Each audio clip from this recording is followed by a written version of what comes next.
And with all the talk of making changes to the rules of the game and phasing out contact at this level, I think it's great to see just how up for playing this tournament all these young players seem to be. Already seen some great commitment in the tackles as well. And a great pace to this opening game.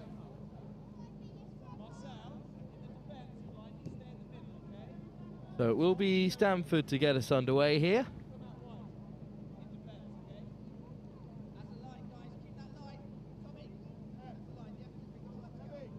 You can hear the instructions coming from the coaching staff on that far side.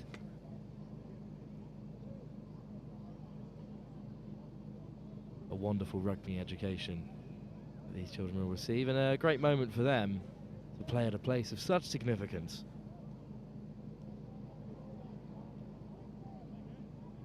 Just waiting for some spectators to leave the field as the many parents here supporting patrol the beautiful grounds of Rugby School.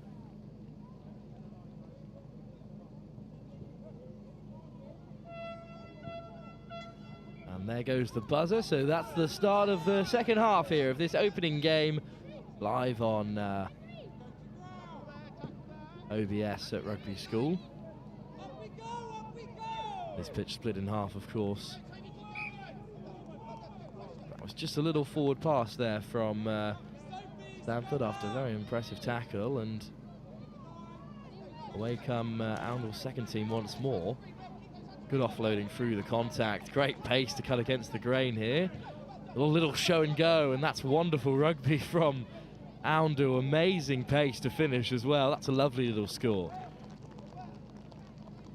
And it's wonderful for these players to have access to the live stream and be able to look back later on at some of these great scores. But that was a really clever little finish from Oundle's number 12. Little show and go with the ball.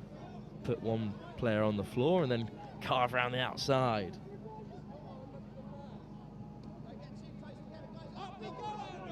Well, this Oundle's second team looking very impressive so far. Stamford in possession once more. Recycling the ball there. There's great commitment once again from these young players to put in these tackles. This time Stamford come darting down the short side.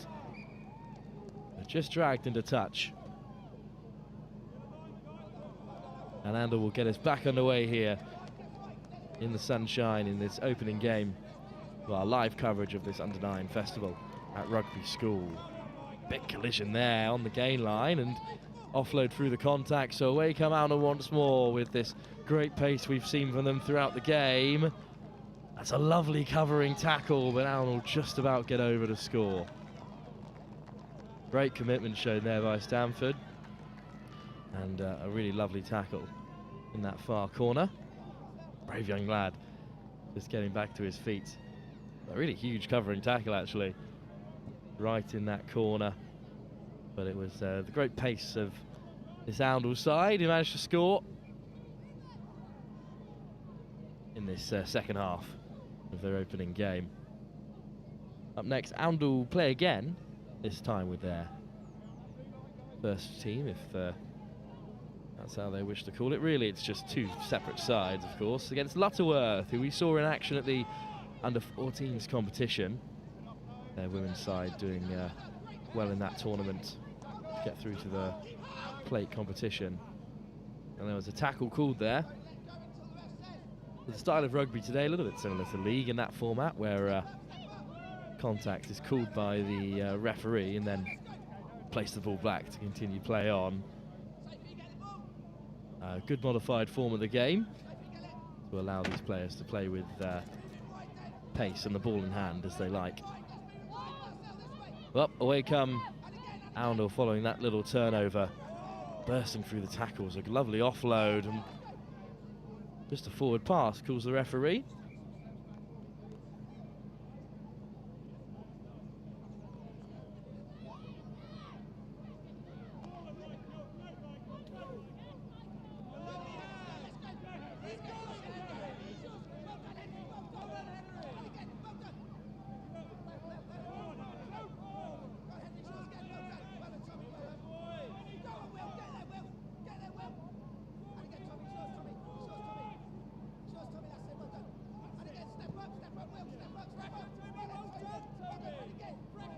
Well, the rugby continues here with Oundle bringing some great line speed to the game. It's great tenacity by this Stamford side. Power through the contact, they recycle possession well. Oh, what a lovely interception, and away come Oundle once more. That was a great read of the game, very mature in this under 9 side to read the long ball coming out wide. Easy pickings for Oundle, a great score.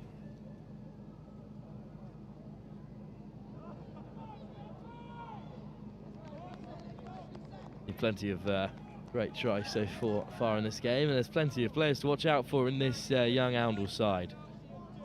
Oundle, of course, a great rugbying institution with talent across the age grade, and they're showing it here with a wonderful performance.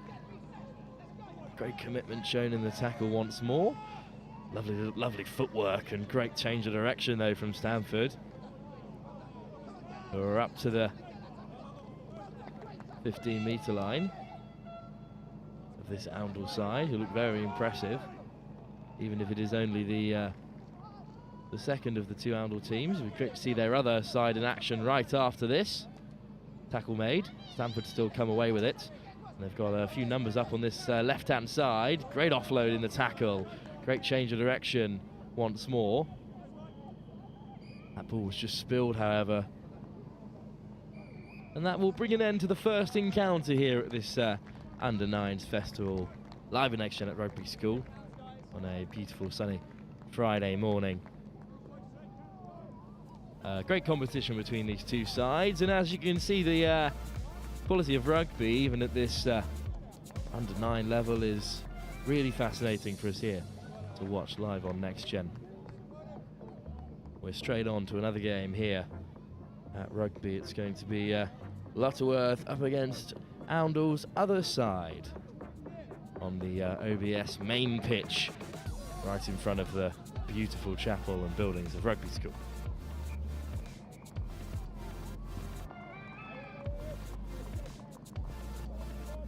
Brilliant start to the day, and well done to all of our players who've represented their clubs in that first set of games. The next set of games gets underway at 10:20 with Lutterworth playing Oundle on OBS 1, St Andrews against Barnstaple on OBS 2, Stamford against Guildford on Pontines 1, and Oundle 2 against Stoneygate on Pontines 2. Those games get underway in about 5 minutes from now.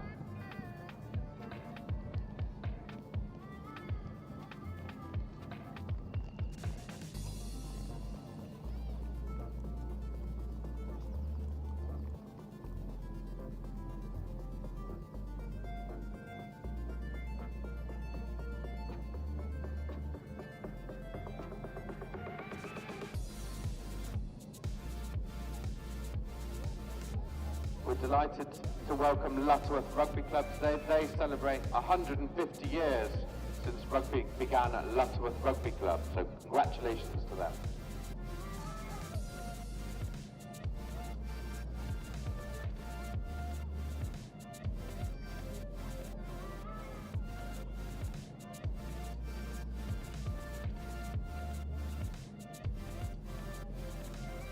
Down in the hexagonal marquee, there are pin badges available for purchase and Rugby School key rings with celebration stamps on them, as well as the book, Past the Pig's Bladder, which was written especially for the year's celebration of events. Matthew Robinson, who wrote a section in that book, is here today with his Barnstaple Under 9. So thank you, Matthew, for writing that section. And if you want to have him sign one, I'm sure he would.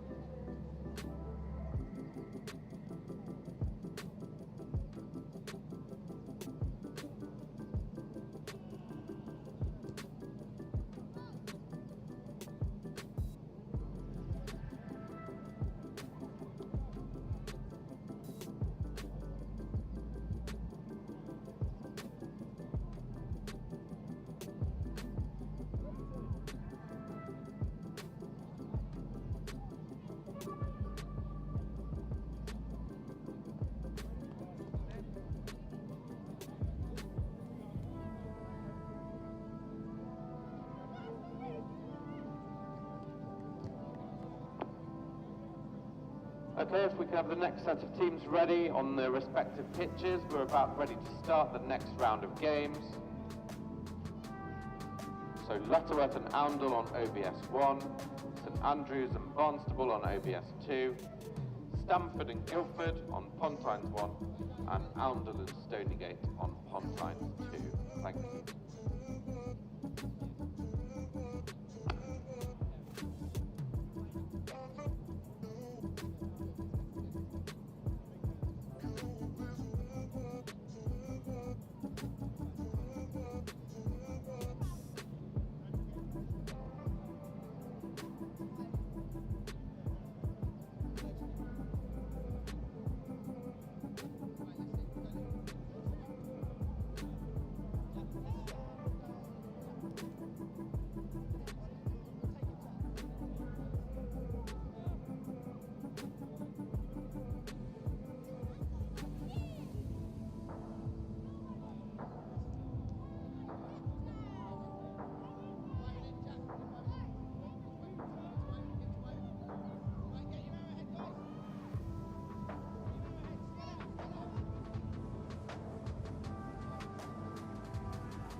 Well, yes, we're back here on OBS 1, the main pitch here at Rugby School, which has been cut in half for this under-9s competition, and we're streaming both sides of it here on NextGen for some entertaining under-9s rugby.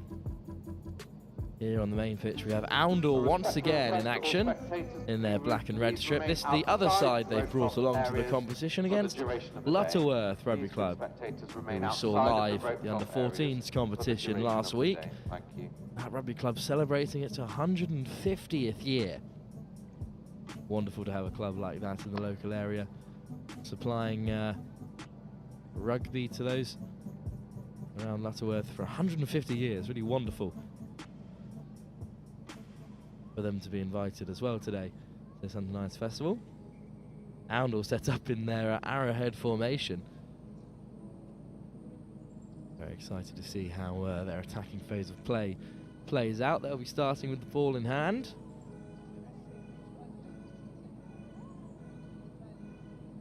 Over on the other pitch, OBS 2, St Andrews up against Barnstaple RFC. And then after this game there'll be a short 20-minute break before the Old Laurentians take on Shipston on Stour on this pitch at 11. Competition is cut up into these two pools. We of course saw Oundle's second side up against Stamford. That was a Pool 1 game. This is the second pool, which includes Old Laurentians' second side, Colville, Oundle, Luton, Lutterworth, of course, and Shipston on Stour. But it's Oundle that will get us underway against Lutterworth, and it's a wonderful opening run for the number 5. Finds a great offload and a perfect start for Oundle.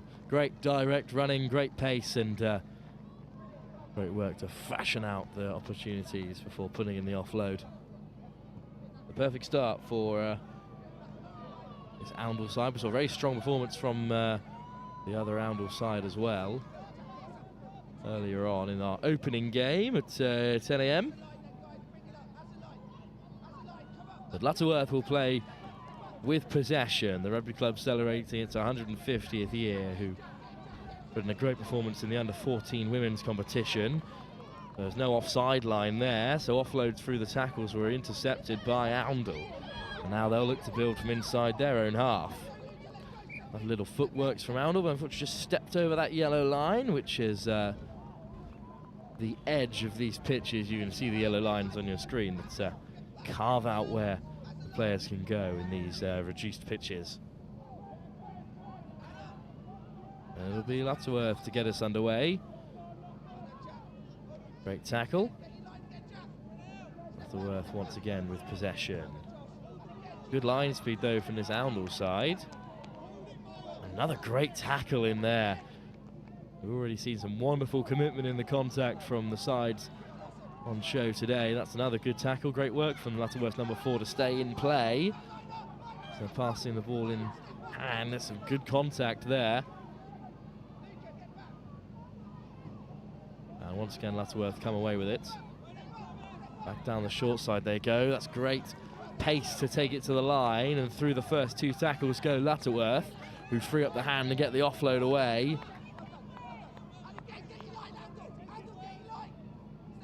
Great commitment as well from this coaching staff to keep the players in check, but it's Lutterworth's number 4, who looks to be their key player perhaps, once again taking it forward. Good line speed once more from Oundle. That's a great tackle. A lovely offload, and Lutterworth's number 8 goes steaming away to the corner. Great pace to beat the last defender, and a great score for Lutterworth. Coaching staff will be pleased with the commitment of their Oundle side, but Lutterworth with a great score. Wonderful pace to finish over on that far side. Oh, I think there might have just been a foot in touch there, as Oundle will have to rebuild from deep inside their own half. As they look to do that, that's great footwork and great pace, and Oundle goes steaming up to the halfway point. Good offload through the tackle as well. Great little footwork, change of direction, and Oundle are up to the 15. Another offload through the contact. This time Oundle will score. Great tenacity shown by the on-rushing defender of Lutterworth there, but Oundle with just enough leg drive to get over the line and score. So much rugby today, of course, with the Pontines pitch also being split in 2, so 4 games taking place simultaneously here. Wonderful for so much rugby to be on offer from Rugby School. Great opportunity for these young players to play at such a historic ground. And Lutterworth get us started on the halfway, and once again their number 4 make great yardage. Their almost try scorer comes in at 9, and once again Lutterworth slip through the tackles. Great work to get the offload away. And lovely offloading through the contact so far. It's a great tackle by the Oundle player. Lutterworth still play with it, all in hand, driving up to that 15-yard line.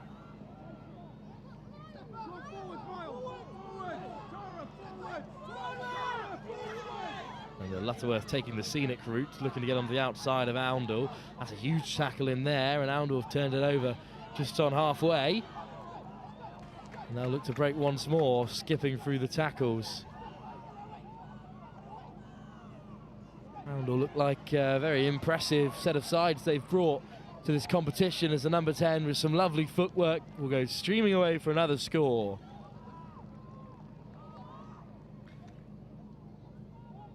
And Oundle will have another try.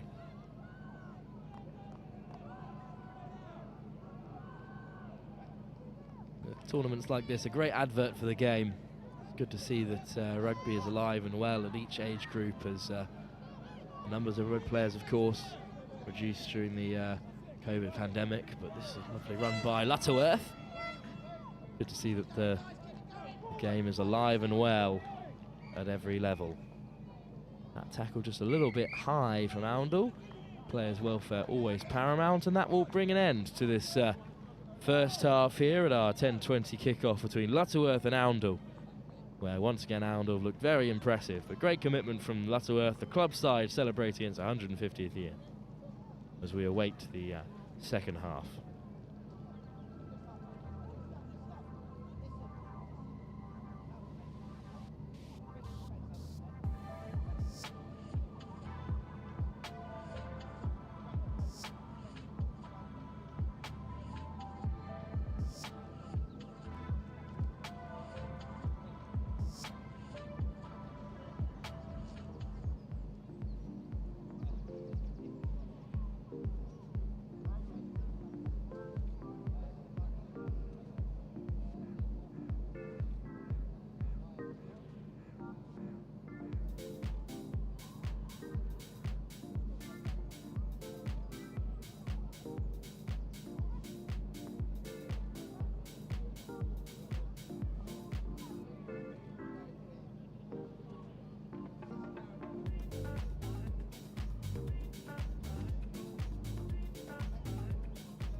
Well, another 5-minute half soon to get underway here.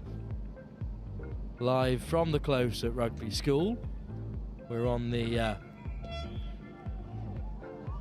main pitch at Rugby School, OBS, on the pitch 1 iteration, with this rugby field being cut in half, and it's Lutterworth who take on Oundle. And Lutterworth who got us underway, and they've done well to retain possession as they go skipping through the contact once again. Lovely change of direction. And great intensity to take it to the line. And Lutterworth recycle. Great offload in the contact. Good commitment from Oundle though to bring down the Lutterworth player.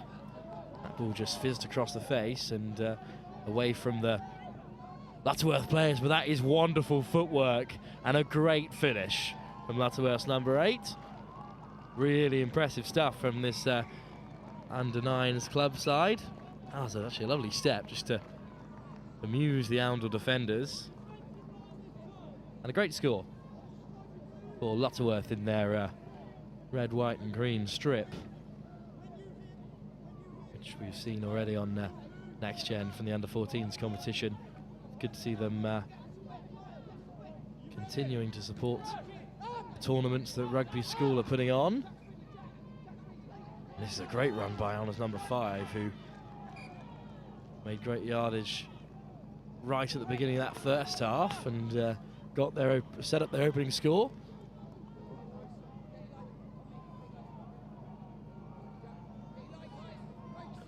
But just a foot and touch there, so Lutterworth will get us underway. And at first receiver, that's a lovely little step to get round the first contact. And his coach is keen to get the messages on board for both sides, this time in defence. And once again, Lutterworth looking to free up the hands in possession. Good offload from Lutterworth as they take it down this far side once again. Lovely little pass inside to keep the game alive. Another offload from the tackle. Now Lutterworth look to use some of the space on that far side of this first pitch at OBS. Good footwork once again to break through the first 2 tackles. Wonderful running from Lutterworth. Lutterworth in possession once again. Just breaking through the first contact, and they're over right into Oundle's half now. Another offload off the floor to keep the pace of the game alive and well.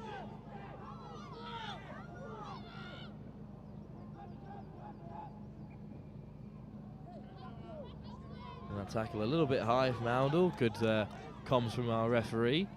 That's a big contact there. But Lutterworth still in possession. It's a good phase of play for them. And into the wide channels, they move the ball. It's great pace for the number 8 once more, skipping through the contact.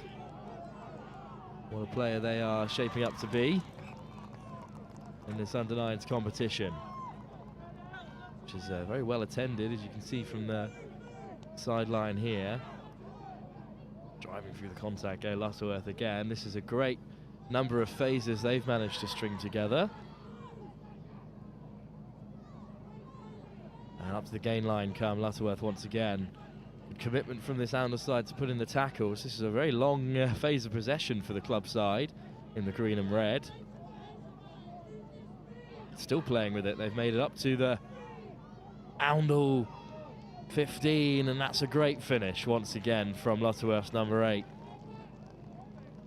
Very mature phase of play there, Lutterworth. They retain possession for almost the entirety of this second half, and they've got their just rewards in the end. Great to see an under 9 side able to string together so many phases. Now, Oundle will have possession as they tap and go from halfway.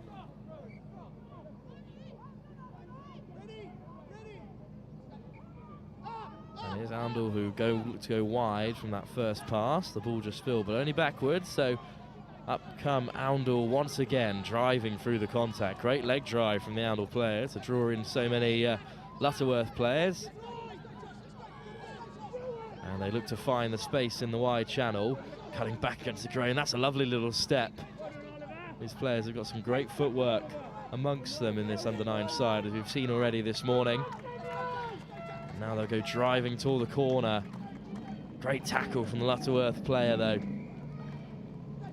But Oundle are in the red zone here. Great pace to go to the edge once more through the first tackle.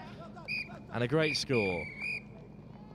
And that'll call an end to a thrilling encounter here between Lutterworth, celebrating their 150th year playing rugby, against Oundle's other side, which they've brought to this competition.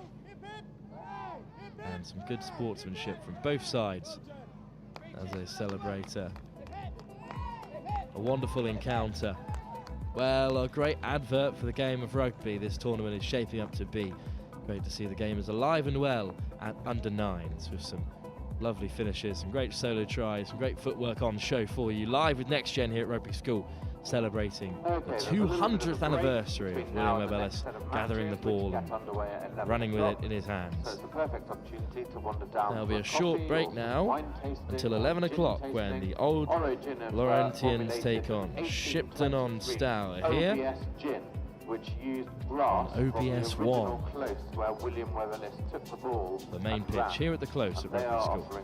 We're back down at 11 o'clock for some more under-9s rugby. Just outside the chapel.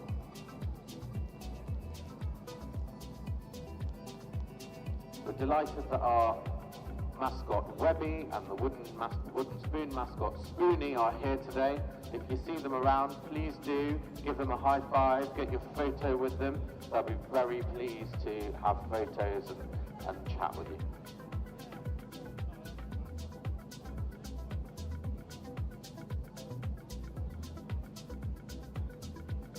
When the teams do have a bit of a break, Debbie over near the registration marquee will be delighted to provide a team photo for you.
Hey everyone, here come Webby and Spoony.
Sam Howells, and I was a student at Rugby School 16 years ago, between the years of 2006 and 2011.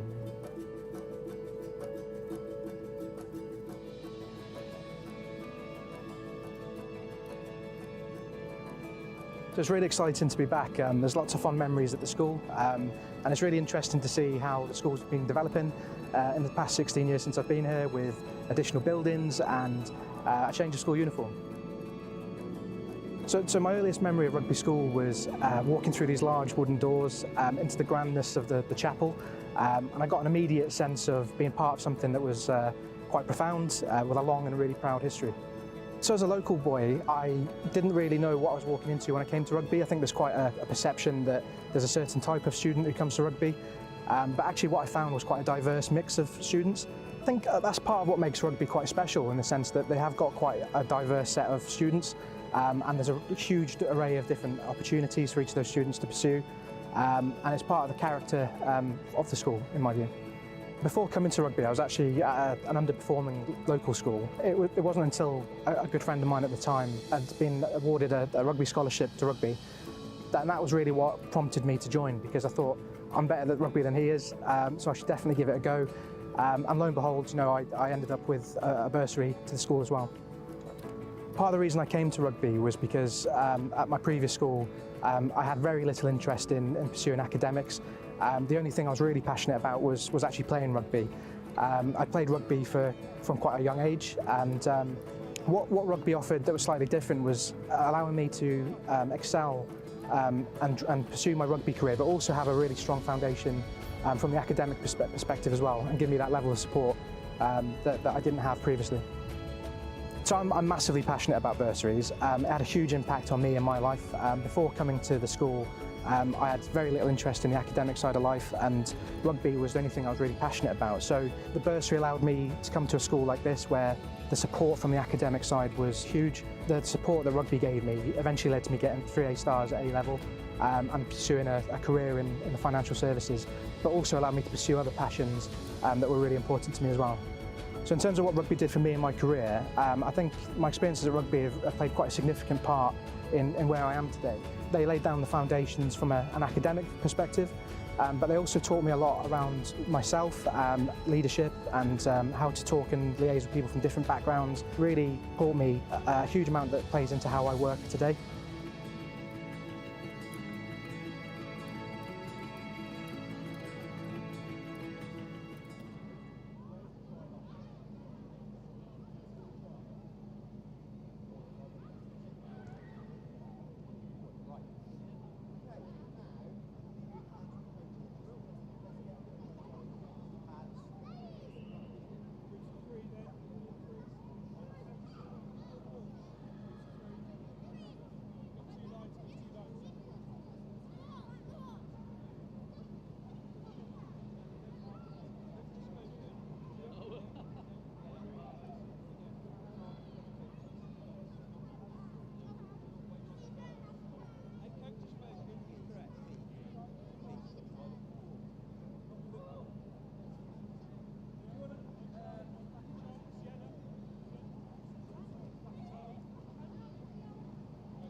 Tackle! Tackle! Tackle! Tackle! Hit the line hard! Hit the line hard! Play on. Tackle! Pass, pass. Guys, line out a bit. Spread out a bit. Spread out. Tackle! Let's go back that way. Let's go back this way. Pass the ball out. Ollie, what do you try and do? Tackle! Away! Freeze! Freeze! Freeze! Freeze! Right. Freeze. Now tell me what you see. Molly, what you see. Stand back forward. Spread out. Spread out.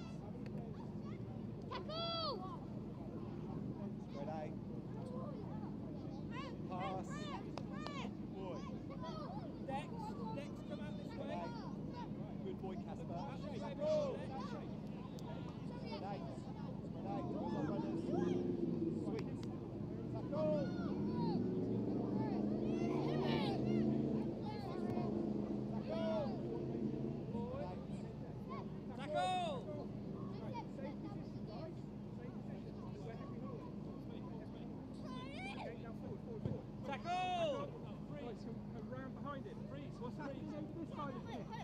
The next round of games are due to get underway at 11 o'clock, which is in about 5 minutes' time. On OBS 1, we'll have Old Laurentians seconds against Shipston on Stour. On OBS 2, Stamford against St Andrews. On Pontines 1, Barnstaple and Guildford. And on Pontines 2, it will be Oundle seconds against Old Laurentians. If those teams can start to prepare, we'll get underway in just under 5 minutes' time.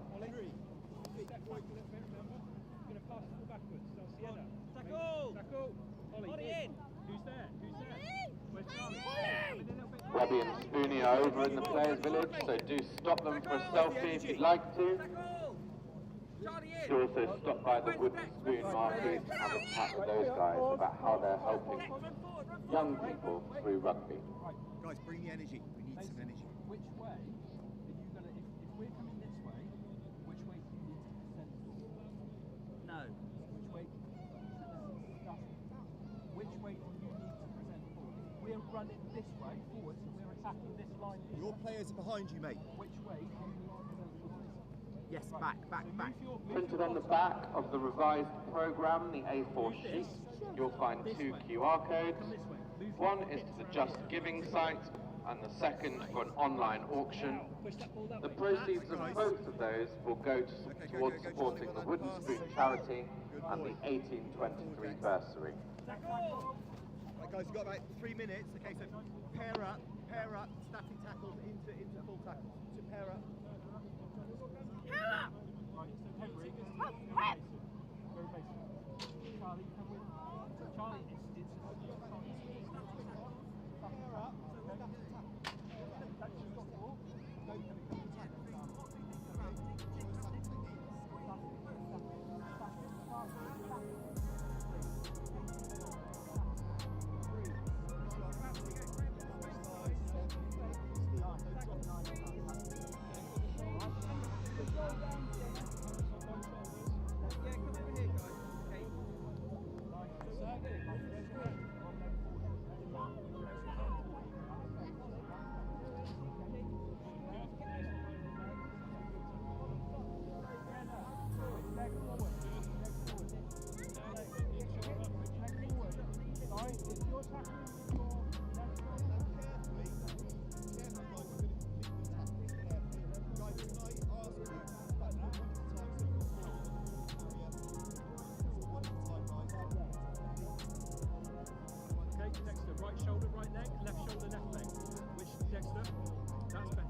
Present the ball.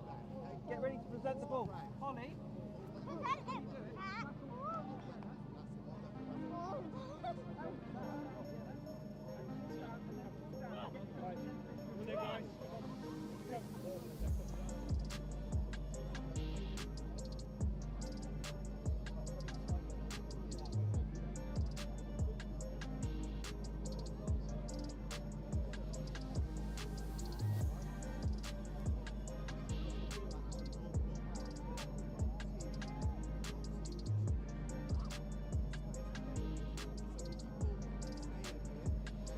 Well, we're back after that short break to let the players recuperate. There's plenty of back-to-back games here in these 10-minute games for these young players, so plenty of time to enjoy all of the wonderful accoutrement that joins us here at Rugby School. The bar, the burger van, which has been here for all weekend. Lovely coffee as well on sale. Barnstaple and Guildford on Pontyne's one. Some bad boy burgers and nuts for your coffee. They're the two companies here supporting, as well as some games set up by the Wooden Spoon charity, the children's charity of rugby, helping vulnerable children across the country through the game of rugby. They've raised thousands and thousands of pounds through the rugbying community, and it's wonderful to have them here at Rugby School on this wonderful day to partner up the Under-9s competition. And we are back to the Under-9s competition here on OBS, which has been split in half. So on what has been proclaimed the Pitch 1 format, right in front of the beautiful chapel. Great architecture on show from the home of rugby, Rugby School, as the players get rock, paper, scissors underway. And it's gone the way of the Old Laurentians, who are playing Shipston on Star in the black and gold. Old Laurentians in the green. This is the second of two sides they've brought to the competition, and they will tap and go from right on halfway.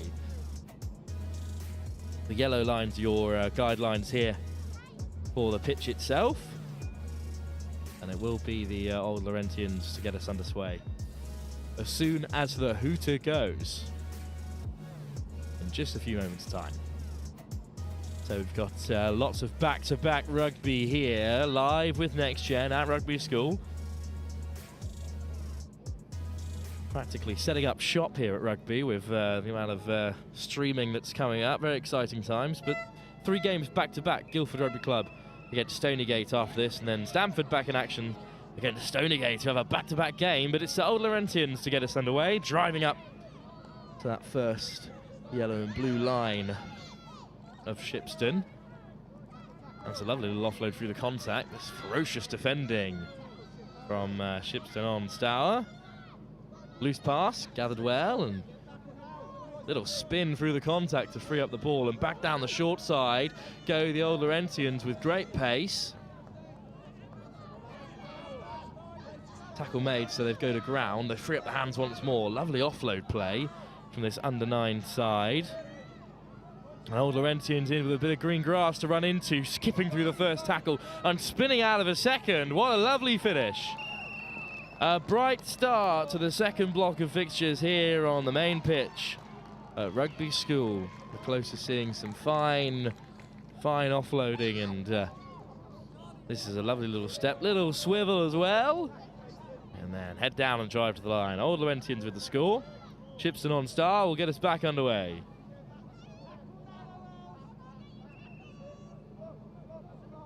Well, they tap short, and huge contact there.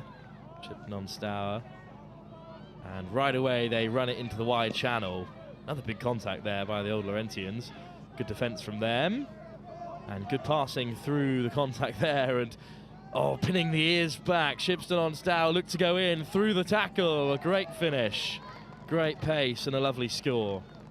There you're seeing the mascots as well of both Wooden Spoon and Rugby watching on as the Under-9s competition rolls forward. This, a lovely finish, just pinning the ears back. Great wheels from Shipston on Stour's number 9. Evades the last defender well. Great effort from Old Laurentians as they tap, and they'll get us back underway. A lovely footwork to beat the first defender. Good offload. Spilled, but only backwards, so big shot in there from the number 11 of Shipston. And now the Old Laurentians will find some green grass to run into once again. This is wonderful pace, skipping away, but dotting the ball down short of the line. So a little knock on, and Shipston on Stour will get us underway. That's a classic little mishap to make there, just dotting the ball down early. And this is great pace in the wide channels. Big physical contact though, out wide, and a great tackle. Old Laurentians have turned it over. And That was a great little counter-attack from Shipston on Stour. Now the Old Laurentians will run it back. Footwork to take it into the wide channel. Just skipping through the tackles, freeing up the arms. Great offload. Oh, it's a lovely cut against the grain, and that's a try for the Old Laurentians. They've brought two sides to this competition. Great depth in the club side. Wonderful to see so much club rugby still taking place in the county of Warwickshire, and that's a great finish. And they get their deserved try in the end.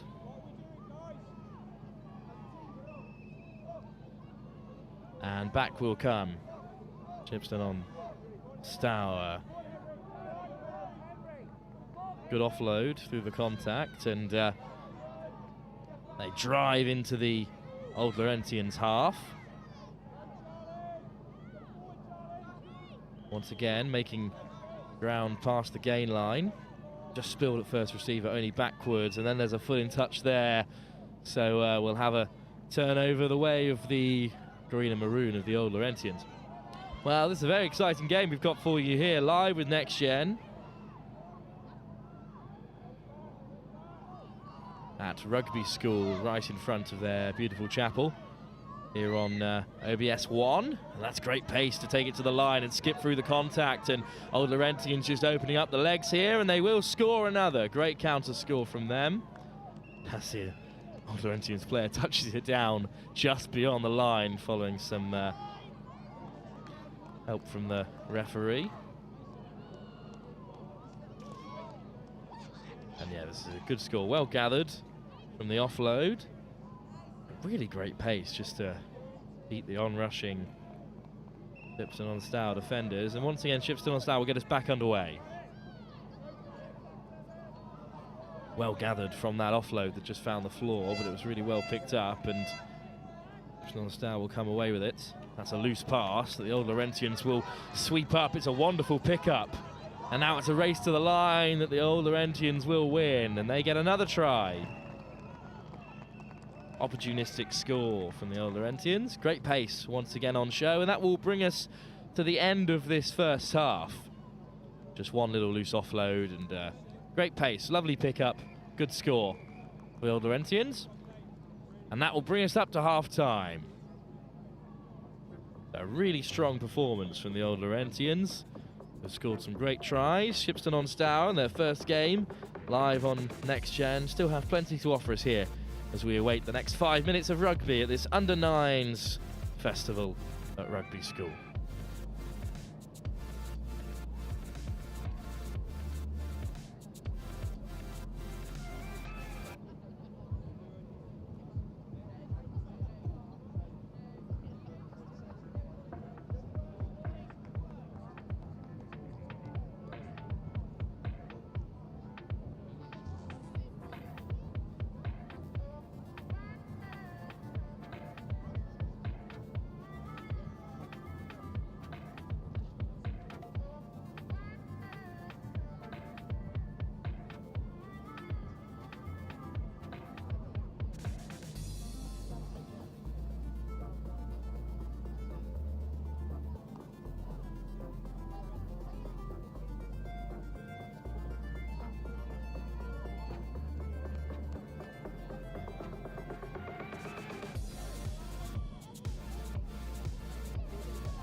Well, it's good to see the mascots of both rugby and the Wooden Spoon charity enjoying the company of the many supporters here and young players at this Under-9s Festival. It's a really beautiful day here at Rugby, which has gone some way to aid the festive atmosphere there is here at Rugby School. 5 more minutes of rugby for both of these sides on the main pitch here at Rugby School. OBS 1, live with Next Gen on the close. And it's great work from the young Shipston on Stour player to make his way through the contact. Thought he was all wrapped up there, but kept the ball alive. And back comes Shipston on Stour. And great pace to take it to the line. That's a little bit high, that tackle. All right, we'll just have a word to make sure we keep the tackle tight down. No ill intent there. And the young player is all right. It's good to see a nod of the head there from the Shipston on Stour player. And we'll get the game back underway. Shipston on Stour's number 5 is right back into the wide channels as they'll tap and go short. Lovely footwork through the first tackle. Shipston on Stour keen to get the game back underway. Little step inside from first receiver to break over the gain line once more. Well held, first receiver again, but a good line speed from Old Laurentians, and Shipston on Stour look to recycle once again at first receiver, bursting through the tackles this time. Great leg drive, and they're only a few meters out. Picked at the base, offloaded, and now they'll dart for the corner, and they will score. A well-deserved try for Shipston on Stour. It will be the Old Laurentians who have to get us back underway on halfway. Good finish in the end. It was a little pick and go from the number 9. The young player then remembered he wasn't allowed to do that, so offloaded it, and they went the scenic route on the outside channels. Old Laurentians get us underway. A good driving run. The first receiver to take it up to that blue dashed little 10-meter line. And now Old Laurentians once again make it over the gain line. Good running, and they're in the wide channel. There's plenty of space out wide if they can use it. Good offload to find that wide space, and skipping through the first defender. Oh, lovely pace. A great score. Wonderful finish.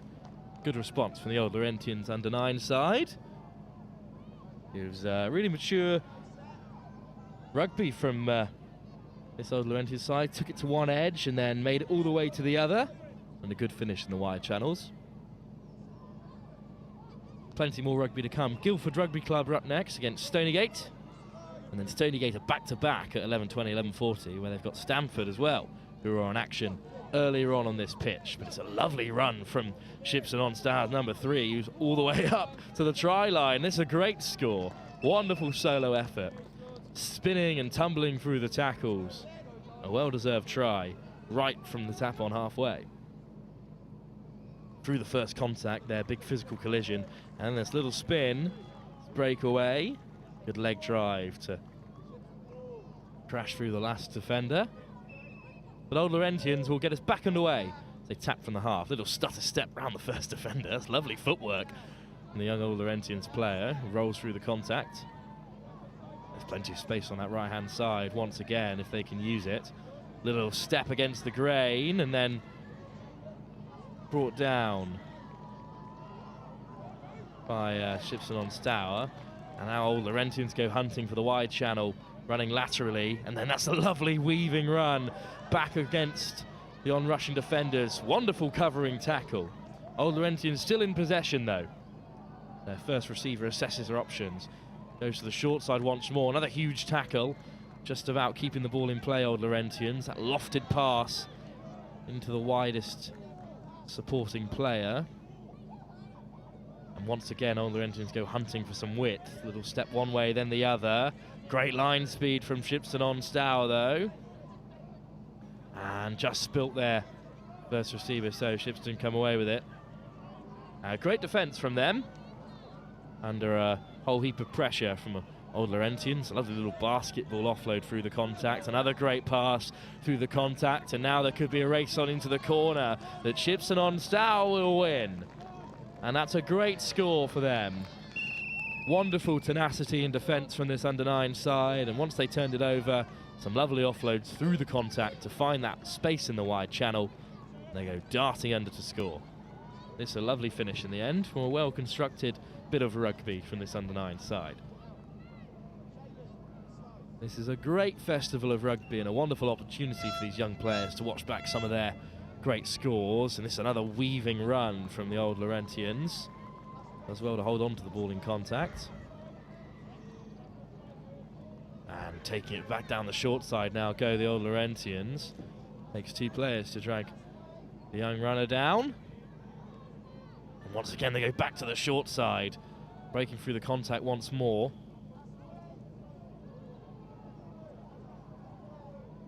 Once again running it in at first receiver. There's plenty of space wide if the Old Laurentians can use it. And this time they do look to spread it wide.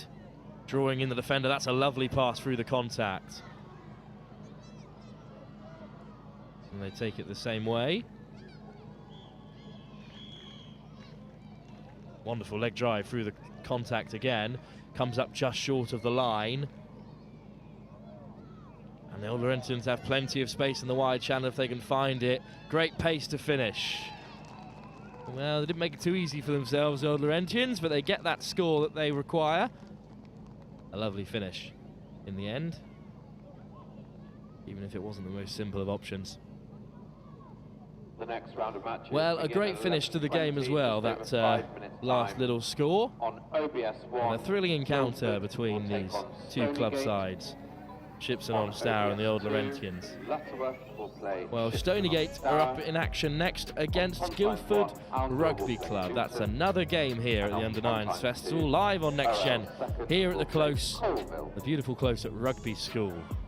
I'm tremendously excited to be here on a wonderful sunny Friday afternoon. More rugby to come, live with Next Gen. Right up next. Don't forget that Nuts for Your Coffee are down at the chapel end of the place. They're selling a selection of coffees, cakes, and cold drinks. Gallicus wine merchants are offering wine tasting, as well as mulled wine down there. The merchant's bar is open, ready for business. The ice cream man is there. And you can also pop round to Wandering Pizza or Bad Boy Burgers for some food, as well as the Oro Gin Bar for a gin and tonic tasting with the OBS 1823 specially formulated celebration gin for the 200-year anniversary. Our charity partners, Wooden Spoon, are also here. Please do pop by and see them and find out about all of the work they do for young people through rugby. And you can also visit our team from Rugby Borough Council, who will be happy to chat.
Well, we're back here on a beautiful day at Rugby School at this under-9s competition as Guildford and Stoneygate begin the rock, paper, scissors. They're into the 4th, 5th round here. Oh, an incredible game of rock, paper, scissors, won by Guildford. Guildford in the blue, Stoneygate in the red and white. As these under-9 sides get ready to face off. Guildford will have the tap on halfway. Their coaching staff just before the game were chatting about the importance of this game before their big break and talking about how excited the young players are to be playing in front of the cameras. Well, the cameras are on them now as they get ready to tap in their arrowhead formation that is so popular at this under-9s tournament. Lovely to see the tactics running through this under-9s competition. Soon the hooter will start as Rugby's Director of Sport, Debbie, has it in her hand, and that'll get the games underway. Now Guildford will tap. Great line speed from Stoneygate, but it's lovely weaving footwork from Guildford as they crash up past the gain line. Good line speed once again from Stoneygate. Great chop tackle right on the gain line, but Guildford still have possession. Back down the short side they go.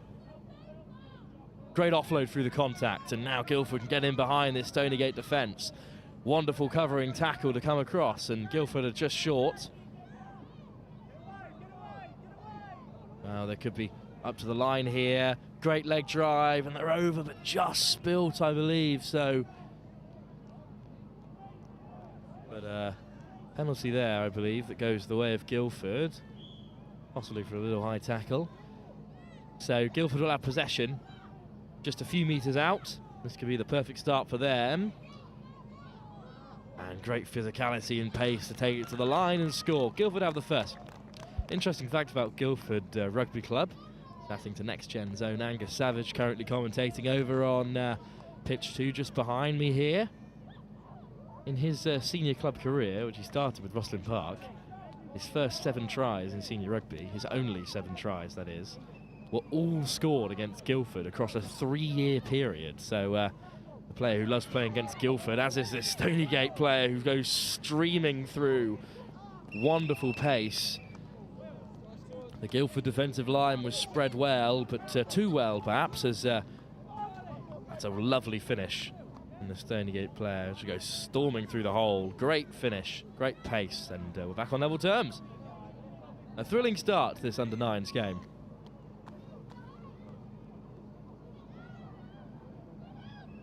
But Guildford, one of the sides to travel the furthest today as they tap from the halfway, and it's a wonderful weaving run, and they could be over once again. They come up just short perhaps.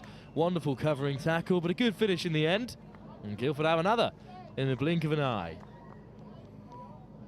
Well, it's a lovely start to this game, the second in our second block of fixtures. Great pace in the wide channel, sees off the last defender, and then just about has the legs to get over the line following the great commitment from Stoneygate. And Stoneygate will tap from halfway. They scored right away from this position last time, as that offload just goes behind the Stoneygate attacking player, but well gathered and lovely step to beat the first through defenders. Lovely physicality and power, and another good step back against the grain,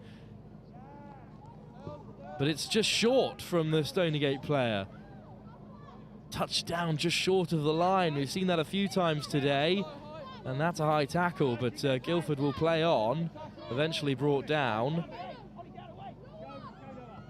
And Stoneygate have some defending to do now, where they were so close to scoring. Lovely offload through the contact. Guildford could be away here. Great pace.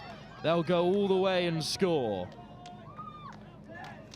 Well, that's not the first time today that we've seen the ball placed down before the actual try line. It is the last line before the touch line on the regular pitch. So it's the 5-metre line on a regular old 15s pitch that is our try line today. Unfortunate for Stoneygate, but a great finish by RGS Guildford. And Stoneygate have another opportunity. They've almost scored right off the tap twice before, and they go wide once again, cutting back against the grain, just skipping out his supporting players is the Stoneygate player. It's a race to the line now, just a foot in touch perhaps. Yes, there is a foot in touch, so clear to see, just a foot on the yellow line, so it's that Stoneygate player again, so close to scoring, but instead it will be an RGS Guildford player. And they'll tap from inside their own half. Little show and go at first receiver. Great work to get over the gain line. And there's a good fend as well. And RGS Guildford are into space once again. This time Stoneygate have good cover in defence. So RGS Guildford will play second phase from inside there. From Stoneygate, sorry. And here is Guildford now with possession.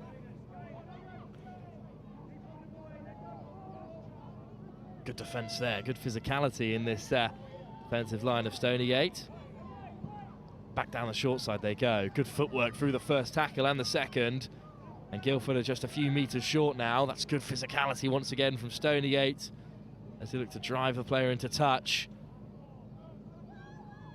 Eventually Guildford come away with it, but once again Stoneygate are battling in defence. There's a good offload through the contact. This is great defending from Stoneygate. Once again, another big tackle put in there, and Guildford is still short. Great line speed.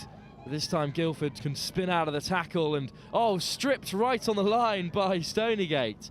What a great defensive set from them, and they'll come away from it from deep inside their own half.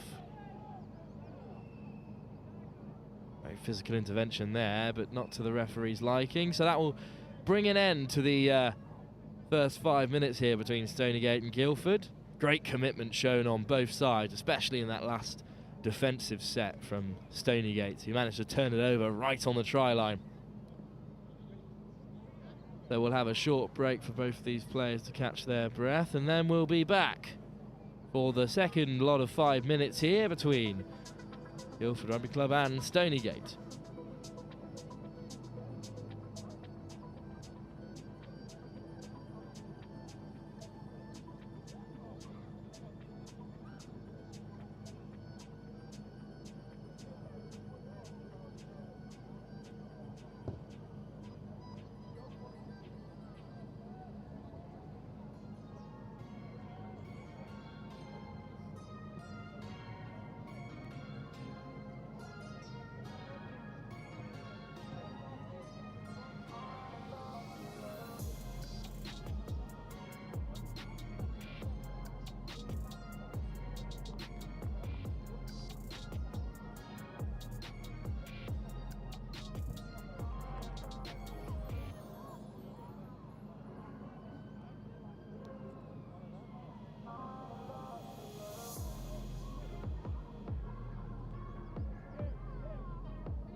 Well, the coaches have got their messages on at half-time as our young referee looks to get the second half underway.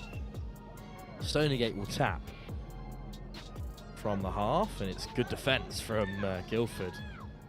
Crowd the Stoneygate player, and they have possession once again on their halfway. And now they look to run it into the wide space. Lovely line speed from Guildford though. Stoneygate still on their halfway. Looking a little bit narrow, the coach just shouting to spread it wide, but once again Guildford get the tackles in. Well, the message from their coach at half-time just in front of us was don't miss your tackles in this second half, and that's what they're doing, and they've stripped it on the floor. A good pick-up and a great turn. And Guildford with the offload through contact, a lovely pass. And now Guildford have possession on the 10-metre of Stoneygate. That's a lovely low chop tackle, but once again, Guildford get the offload in, and now with great pace they look to take it to the line. Offloaded in contact once again. Good leg drive, and Guildford once again are only a few metres away. Darting into the corner, but a great tackle from Stoneygate to force them into touch. Well, the Guildford coach is up in arms. Their message at half-time was to spread the ball wide and use the wide channel. We'll see how the players react. But it's Stoneygate who now look to break from deep inside their own half. Oh, lacks of concentration there, and Stoneygate with a good line speed have gone streaming in. Well, a few Stoneygate players just weren't ready there for that pass to be thrown. So Guildford with the opportunistic score. The Stoneygate will get us back underway with a tap on halfway in the closing stages of this game.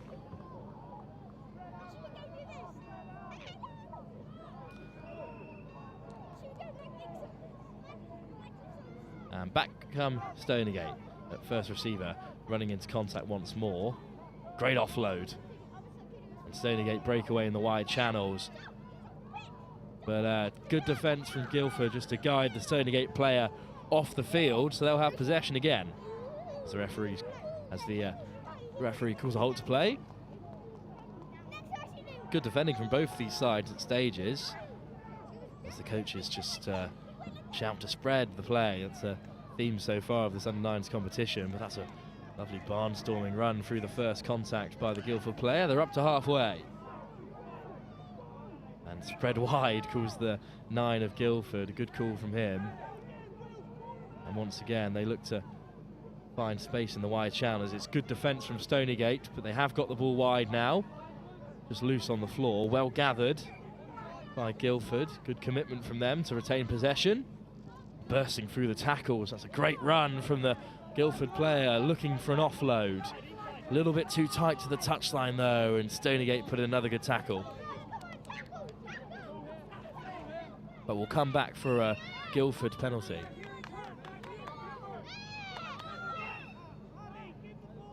The penalty for Guildford.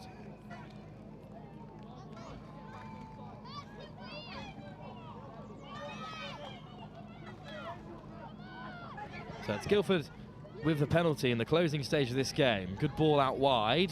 Cutting back against the grain is Guildford. That's a good tackle from Stoneygate. Now it is on wide, as once again they look to find the space in the wide channels. Guildford in possession once more, just inside the half. Good offload in the contact. Guildford up past the gain line, still in possession. Looking to spread it wide. Back down the short side they go. Good footwork through the first contact. And the coach is calling them to go left. Twice already they've been driven into touch, but it's a lovely run from the Guildford player. And just trying to offload through the contact there, but it's gone forward. Lovely little turn from the Guildford player, but the ball had already gone forward. That's a good tackle from Stoneygate to turn it over. And now they'll look to finish the game well in these closing stages. And at first receiver, it's great line speed from Guildford, a great tackle to turn it over. So Guildford come away with it and they go darting down the wide channel. Good tackle from Stoneygate once more. Guildford just calling them to spread wide. They take it into contact at first receiver. Lovely little fend to break through the first contact. It's a good run from Guildford. There's loads of space in the wide channels. That's what the coaches are calling them to use. Great leg drive at first receiver. Comes up just short, so still Guildford have possession. It's a penalty for Guildford. This will be the last play. Looking for another score. A tap, go to first receiver again. Darting into the corner. Great leg drive to get over the line. But it's just knocked on in the contact, and that'll call an end to the game. So at the end of the game there between Stoneygate and Guildford. Some good defence on show from both sides, especially that last-ditch tackle from Stoneygate, as Guildford looked to dart over in the corner. So fascinating game between the two sides.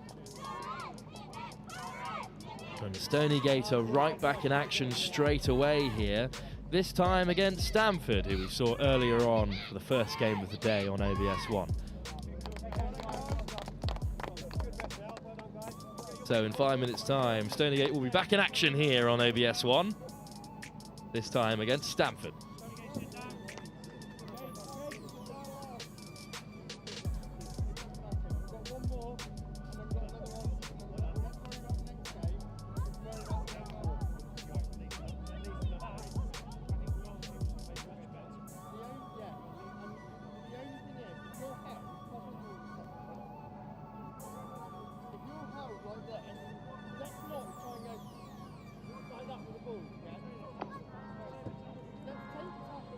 The next round of matches will shortly get underway at 11:40, just over 5 minutes time. On OBS 1 we'll have Stoneygate and Stamford. On OBS 2, Luton and Lutterworth. On Pontines 1, St Andrews and Old Laurentians. On Pontines 2, Old Laurentians 2 against Oundle.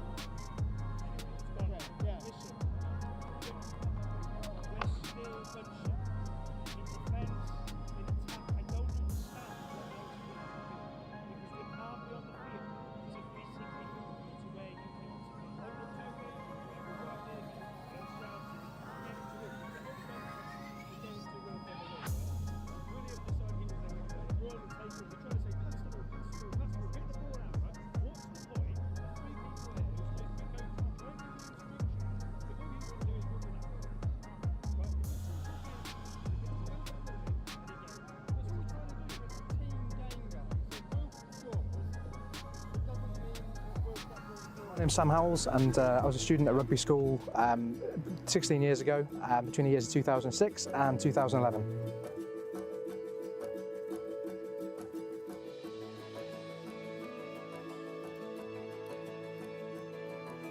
So it's really exciting to be back. There's lots of fond memories at the school, and it's really interesting to see how the school's been developing in the past 16 years since I've been here, with additional buildings and a change of school uniform. So my earliest memory of Rugby School was walking through these large wooden doors into the grandness of the chapel, and I got an immediate sense of being part of something that was quite profound, with a long and really proud history. So as a local boy, I didn't really know what I was walking into when I came to rugby. I think there's quite a perception that there's a certain type of student who comes to rugby, but actually what I found was quite a diverse mix of students. I think that's part of what makes rugby quite special, in the sense that they have got quite a diverse set of students. And there's a huge array of different opportunities for each of those students to pursue, and it's part of the character of the school, in my view. Before coming to rugby, I was actually at an underperforming local school. It wasn't until a good friend of mine at the time had been awarded a rugby scholarship to rugby, and that was really what prompted me to join, because I thought, I'm better at rugby than he is, so I should definitely give it a go. And lo and behold, you know, I ended up with a bursary to the school as well. Part of the reason I came to rugby was because at my previous school, I had very little interest in pursuing academics. The only thing I was really passionate about was actually playing rugby. I played rugby from quite a young age, and what rugby offered that was slightly different was allowing me to excel and pursue my rugby career, but also have a really strong foundation from the academic perspective as well, and give me that level of support that I didn't have previously. So I'm massively passionate about bursaries. It had a huge impact on me and my life. Before coming to the school, I had very little interest in the academic side of life, and rugby was the only thing I was really passionate about. So the bursary allowed me to come to a school like this, where the support from the academic side was huge. The support that rugby gave me eventually led to me getting 3 A stars at A level, and pursuing a career in the financial services, but also allowed me to pursue other passions that were really important to me as well. So in terms of what rugby did for me in my career, I think my experiences at rugby have played quite a significant part in where I am today. They laid down the foundations from an academic perspective, but they also taught me a lot around myself, leadership, and how to talk and liaise with people from different backgrounds. Really taught me a huge amount that plays into how I work today.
Well, more rugby for you here on OBS 1, right in front of rugby's beautiful grounds. Cookery, of course, main sponsors of Rugby School, doing all of their kit. Saw their adverts to the under-18 and the under-14 tournament as well. Still sporting this festival, the under-9s competition, with the Wooden Spoon charity, the children's charity for rugby. Of course, links to their website, their online auction, and their Just Giving are all available on the stream, as you've seen today. But Stoneygate are right back in action here, this time up against Stamford, and they've got the first score. A lovely start to the game for Stoneygate, who put in a tenacious performance against Guildford. Live here in our last fixture, some good defending from them, and it's a great start. A lovely finish.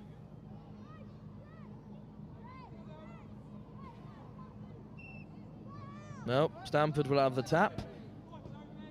They were live on OBS 2 earlier, and then they started the day here on OBS 1. That's where they play now. Good leg drive to break the gain line for Stamford, who go down the short side. Lovely change of direction. The ball just spilt, but only backwards. Backwards yet again, so Stamford will come away with it. Through the first tackle they go. That's a good offload. Lovely line speed, though, from Stoneygate. Now Stamford look to spread wide. Good wheels in the wide channel from Stamford, and away they get from that last on-rushing defender to score their first try of the game. Now this is the last game in our second block of fixtures. We'll have a little break until 12:30, where Oundle will be in action against Guildford on this pitch. Barnstaple against Old Laurentians on OBS 2, live with NextGen yet again. We'll be back here tomorrow as well with the under-11s competition, then Monday the vets competition as well, as Angus was telling you all about earlier on this morning. Stoneygate will have the tap, which they profited from straight away in the last game, and they'll get us back underway here. Good line speed, though, from Stamford, and a good little interception, but Stoneygate managed to spin away from it. Good fend through the contact. Great running lines from Stoneygate, and they have scored another. So close to an interception for Stamford there, but a good little turn through the contact, and then great pace and power and a lovely finish. Good line speed. Really close to an interception, but good work from Stoneygate to retain possession. There's a good fend. Another good fend through the contact, and then just has the leg drive to get over. So once again, Stamford will restart.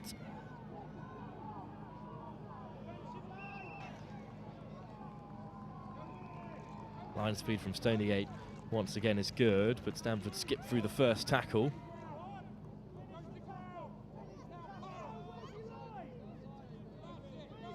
Stoneygate come back across the grain here, but it's good line speed again from Stoneygate. Could have been a foot in touch there, there will be. So great defence from the red and white of Stoneygate. We saw their impressive defending in the last game against Guildford, and their good line speed there has forced a turnover. That first receiver skipping through the tackles. Lovely footwork, lovely running. And once again, Stoneygate cut back against the grain. Looks for the corner here. It's great pace to make it there, but a lovely last-ditch tackle has turned it over. No try, so that's a great tackle, and at the last from Stamford, who'll come away with it.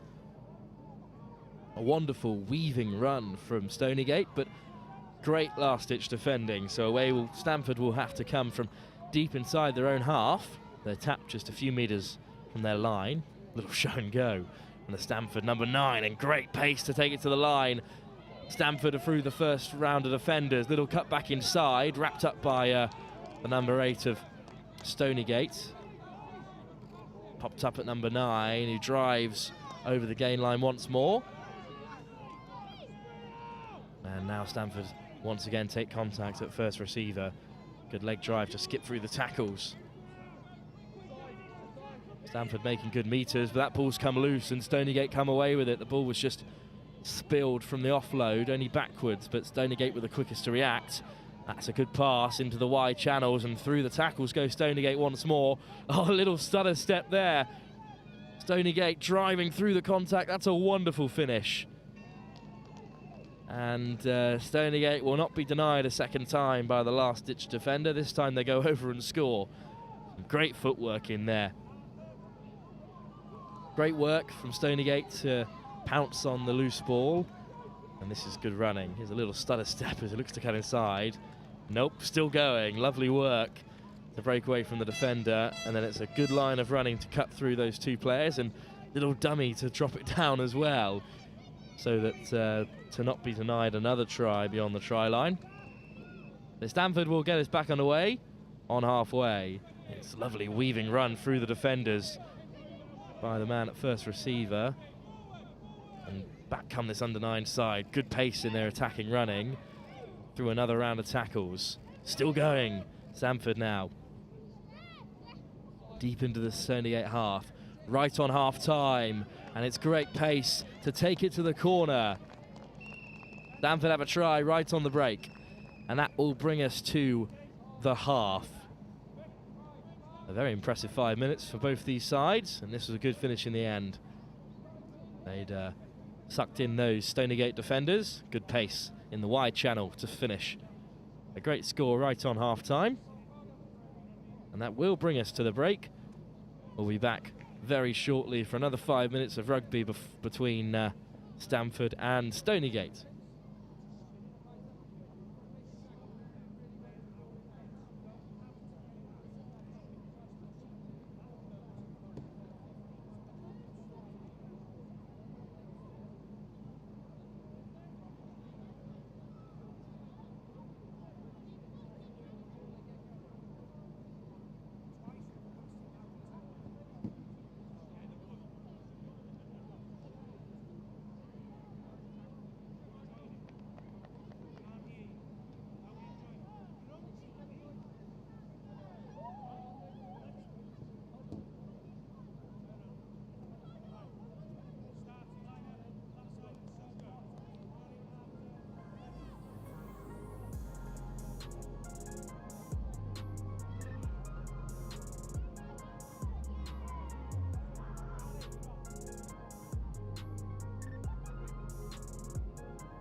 Well, Stamford look poised to get the game back underway here. The messages have come on from the coaches of both sides as the players on pond teams just returned to the field as well. Plenty of rugby taking place all over the close today. As you can see, it's busy here with the sun out. A wonderful day of rugby. Wonderful exhibition of the club game. And there goes the hooter. So Stamford will get us underway. Running hard at first receiver through the first two tackles. Great leg drive from Stamford. It's a lovely start to the second half for them. They have possession as they go down the short side. Little show and go to get through the first defender. That's a big collision there in that wide channel. And good defence from Stoneygate to drive that Stamford player into touch. But a great run from the substitute on in this second half. 5 minutes to play between Stoneygate and Stamford. Stoneygate take it to the line, but it's been stripped in contact, and that could be a try here for Stamford. A wonderful start. Delight from the Stamford players. That was just good line speed once again, this time forcing a turnover. And Stamford have scored. Well, a good start to this second half for the side in purple and white. Stoneygate will have a response in them. They've been very profitable from these tap and goes on halfway. They've got plenty of great runners.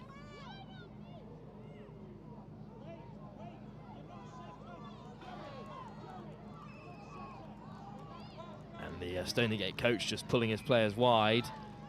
And two passes at first receiver means that Stoneygate are into the wide channels. skipping away. But a good tackle there from Stamford. Stoneygate just ran out of room on that far side, so there's a turnover. Stamford keen to get the game underway. Good leg drive from the Stamford player. Good line speed though from Stoneygate to chop down the first receiver, but that's a lovely offload in the contact. Stoneygate still getting their tackles in. Now Stamford go down the short side. It's another good tackle at the first receiver. Teasing footwork though from Stamford, who looked to break away into the wide channel through another tackle. Great footwork from this Stamford player. Oh, cutting back inside. This is a lovely weaving run. Still going, Stamford. Great leg drive, despite the defensive work from Stoneygate. Stamford in possession once more. It's great line speed again, but a lovely offload through the tackle. And that's a great finish, but no, just into touch. But it will be a penalty for Stamford, so still in possession. Almost a great try there. They'll have another opportunity here as they tap just a few metres out from the Stoneygate line. Started this second half very well. There's a little show and go to break through the first tackle and a wonderful finish. Stamford have another try. A great score, well deserved. And this is a great start to the second half.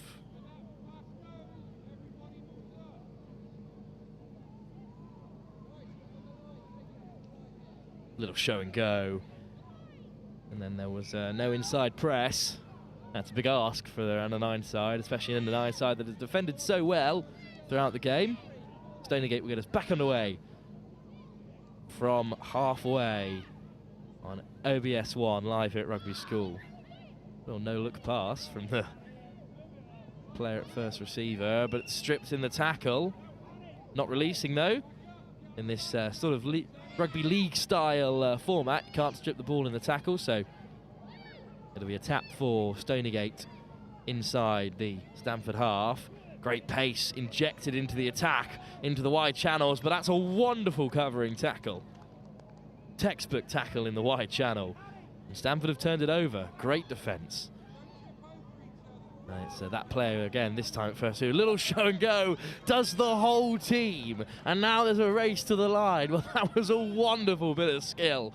First to put in that huge tackle, and then the dummy pass that sold everyone. And that's a lovely score. And this is a great second half performance by Stamford. Did everyone, even the cameras up here in the gantry with NextGen. Great bit of rugby. First a huge tackle and then a lovely solo finish. And that's a try that young lad will remember for a while. Did it all himself for Stamford, who have put in a really impressive second half performance. A very tight first half, but Stamford have come right out the gate. And that's a great tackle once again on the first receiver of Stoneygate. That pass just goes behind the player. Stamford get a hand in to disrupt, but a lovely pick-up by Stoneygate. And we're into the last play here. Great pace to take it beyond the gain line. Lovely weaving run, and there's a good offload as well. So Stoneygate looking to end this game with a flurry. Brought down inside Stamford's half.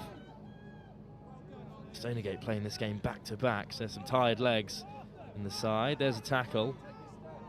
Once again, right on the gain line. First receiver at Stoneygate looking to inject some pace into the game. There's an offload.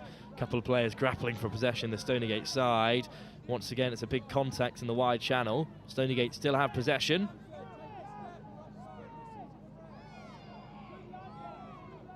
Stamford just meandering offside a touch there, but Stoneygate still have it. Good defence from Stamford, not slipping off the tackles just yet. And back down the short side they go. But it's a good tackle, driven into touch, and that'll be the end of this game. Well, in the end, a very impressive second half from Stamford, who defended valiantly and capitalised when they turned the ball over well. A great start to the second half, scoring right out the block, and then continuing to pile on the tries. That last one, a real beauty from Stamford, as the players congratulate each other. Well, what a wonderful afternoon of rugby this is shaping up to be here as we come up to midday. Little half an hour gap, but back at 12:30, Oundle are back in action against Guildford Rugby Club, and Barnstaple take on the Old Laurentians. So we'll be back for that in half an hour, live with Next Gen on OBS 1 here at Rugby School. Bad Boy Burgers are serving up some excellent burgers for your lunch. Or you could head to Wandering Pizzas for a very tasty margarita. Other toppings are available. On a sunny day like this, everybody loves an ice cream. Please pop down to the ice cream van and help yourself to dessert. Gallagher's wine merchants are offering wine by the glass and bottles to purchase. And the Oro Gin Bar is out with free gin and tonic tastings of the 1823 Old BIGSIDE gin, which was formulated specially to celebrate the 200 years since William Webberless took the ball in his arms and ran. Our charity partners from Wooden Spoon are here, and they'll be delighted to see you and chat with you about all of their work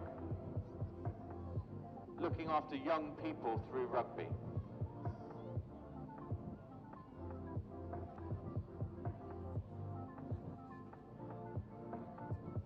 There are 200-year celebration medals to be presented to players later on in the day, but there are also some pin badges and rugby ball key rings available for purchase in the hexagonal marquee, as well as the book written especially for the 200-year celebration, Past the Pig's Bladder. We're lucky to have several people who have written sections in that book who would be very happy to sign a copy of the book if you'd like them to, including Matthew Robinson, who's here with his Barnstaple team, and also Debbie Skeen and Mike Bailey, who've written sections of the book.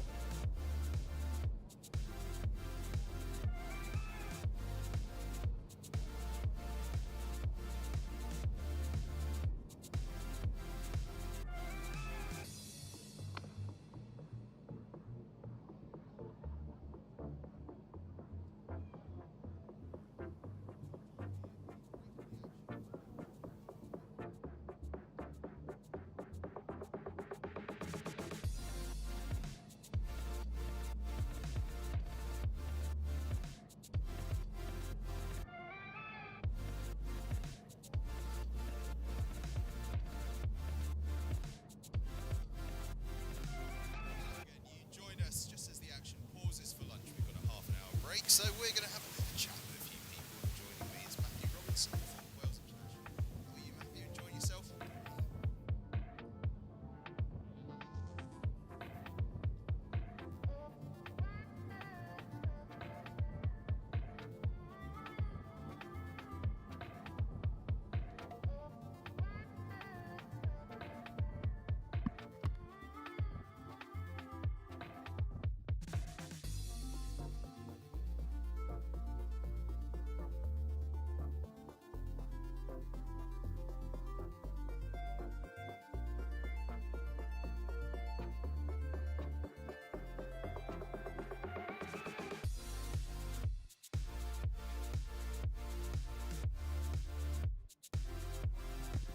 Well, hello again. Third time lucky on this one.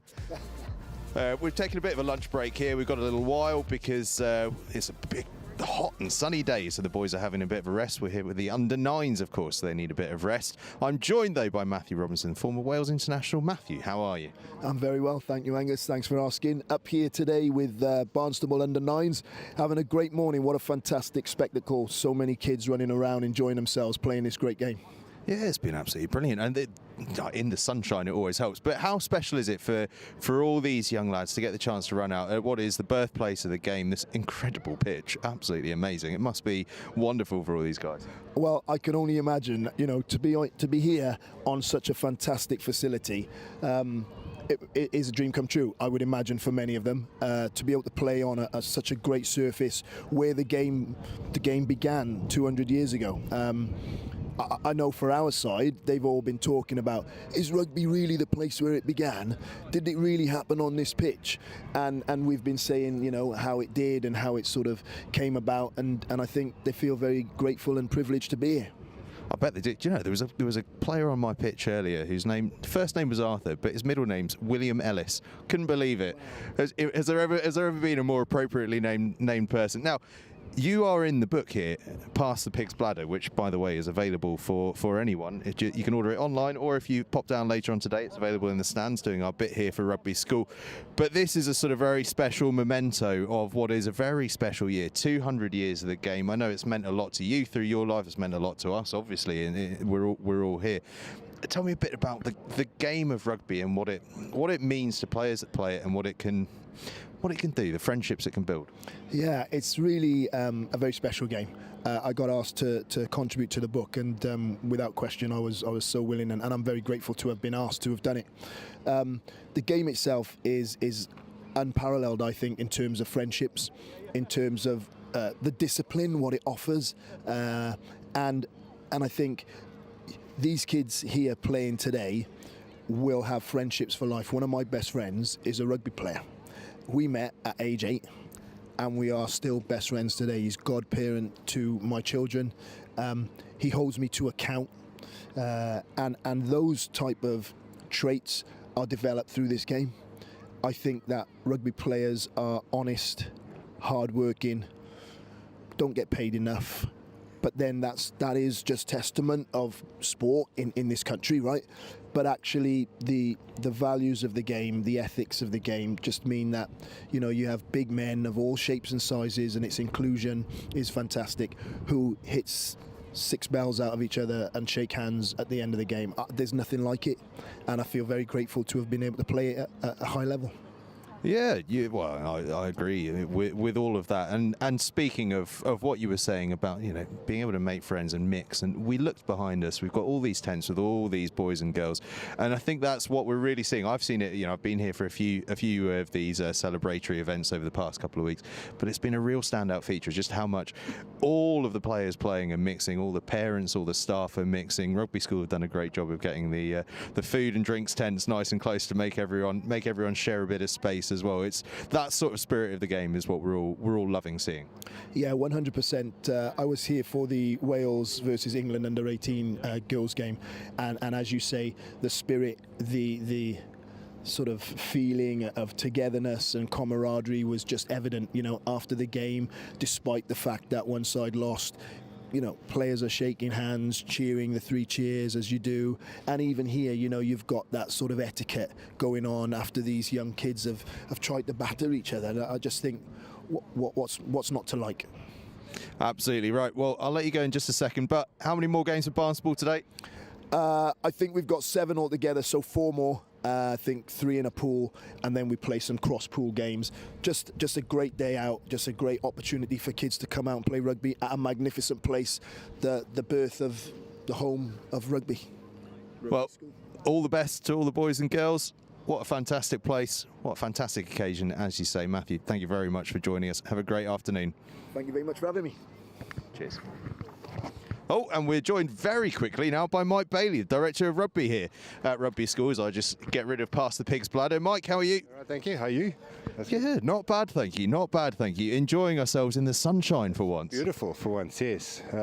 Lovely weather for some decent rugby for a change. Not that the weather in the past has been a dampener, but today's beautiful, especially with the families and that coming out. It's amazing. Thank you. And that's what it's all about, isn't it? You know, we see families coming. You know, a lot of the other games we've seen have been, you know, very rugby focused. Actually, this is family focused, isn't it? We're seeing all the kids, all their parents having a great time. Yeah, I think that's what it's all about. I mean, that's what we've tried to create here as a family environment, and off the field stuff of all kinds of activities and things going on, and hamburger stores and pizza places and stuff like that to make it a really fun day for everybody. fun day for the commentary team as well. I've just been told I can have a burger. I'm very excited about that. So it's all looking good in the sunshine here at Rugby School. We've got some massive events coming up as well. It's not just today. We've got the under-11s on Saturday. We've got the vets on Monday. I think we're back again on Wednesday for the under-14s school sports magazine final. We've then got the commons and the laws. We've got all sorts going on. It's a really, really special year here at Rugby School, isn't it? Yeah, it is. It's an amazing, and it's celebrating this game that we love. And even in the Advent term, you know, we're looking to play all our matches at home, and I think Next Gen are going to be there as well for all the home matches as well. So we're looking forward to a fantastic year. Well, as I keep saying, someone needs to rent me a house here in Rugby, because I'm spending all my time here and absolutely loving it. But I can't let you stay here without asking you for a quick word on how do you think your Stormers are going to get on later? Oh, interesting. We've actually just been chatting about that. I think they've got a really good chance. Actually, I'm very impressed with the way they've been playing. Playing some really exciting rugby, and you know, I think they could pip Exeter to this evening. Tomorrow. Well, you heard it here first. Stormers to pip Exeter. It'll be a cracking game either way. It's going to be a cracking weekend here at Rugby School, and it's going to be a fantastic rest of the day in the sunshine. Mike, thank you so much for joining us, and we'll catch you later on. Yeah. Do you want to speak to Sam? Sam Poynton? We would love to speak to Sam Poynton. We go on. Sam Poynton, former captain here at Rugby School, and by the look of things, refereeing today. Sam, how are you? Yeah, very good, thank you. Yeah. How are you enjoying? Come this way a little bit. Sorry. How's it all been out there? Yeah, it's been good. I mean, we're just out here refereeing today at the under 9s. I mean, there's loads of stuff going on this year. We obviously enjoyed the Bicentenary Sevens tournament a couple of weeks ago now. But no, it's been a fantastic sort of celebration for us so far. Yeah, I'm sure, and well, of course, a special place for you. You know, you've crossed the whitewash here more than most. Tell me a bit about your experiences here. Yeah, certainly. So I'm an old rugbyan. So I grew up in and around this area. My dad is from Rugby originally. Went to Lion Sheriff just down the road. So he's head boy at Lion Sheriff, and I've kind of I came to Rugby School. I was lucky enough to get a sports scholarship, and I was on the Bursary scheme, which allowed me to come here. So yes. Me and my two brothers were here, so yeah, loved my time here, and I was lucky enough to captain the 15 on this very pitch. So yeah, and then come back to coach as well. So I've almost gone full circle from pupil all the way around to now staff member. So yeah, really enjoying it, and just love the setup, love the school. Rugby School, it's in the blood, hey. And by the way, if you any of you that come over the course of the next year, if you pop into the pavilion that's just actually in the background of your camera shot, there's Sam's photos up there, captaining the 15. Not a bad little memento to have, is it? No, certainly it's a nice sort of memento, and yeah, it's good to kind of have that recognition. But yeah, it's some good names as well on that board. Yeah, there's been a couple. So just a few players that have popped through these famous hallways and crossed the whitewash here. Some big events coming up through the year. Are you going to be around for all of them and getting excited for them? Yeah, I'll be here for the vast majority. Yeah, we've got lots to look forward to. I suppose from my point of view as kind of head coach, I'm looking forward to seeing our Rugby School boys play. It's starting off next term with our under-14s in our school sports magazine national final, but then also looking a little bit further ahead to our kind of our first 15 season, and actually kind of across the rest of the school, watching all of our boys play and celebrating the game. Having all our games at home, which will be fantastic. Played on this fantastic bit of turf behind us, so and we've got a good squad for next season. So really looking forward to coaching the boys and hopefully let them develop and yeah, hopefully get a few wins on the way. Absolutely. Well, we're going to be here covering every single one of those games live here on Next Gen 15. We cannot wait. It's very exciting every time we get to do a game here, but to get an entire season's worth is going to be very cool indeed. We'll see a few superstars in the making. There's been a few superstars in the making on the field today. I've seen some incredible rugby. You'll have been even closer to the action than me. There's under 9s are getting good.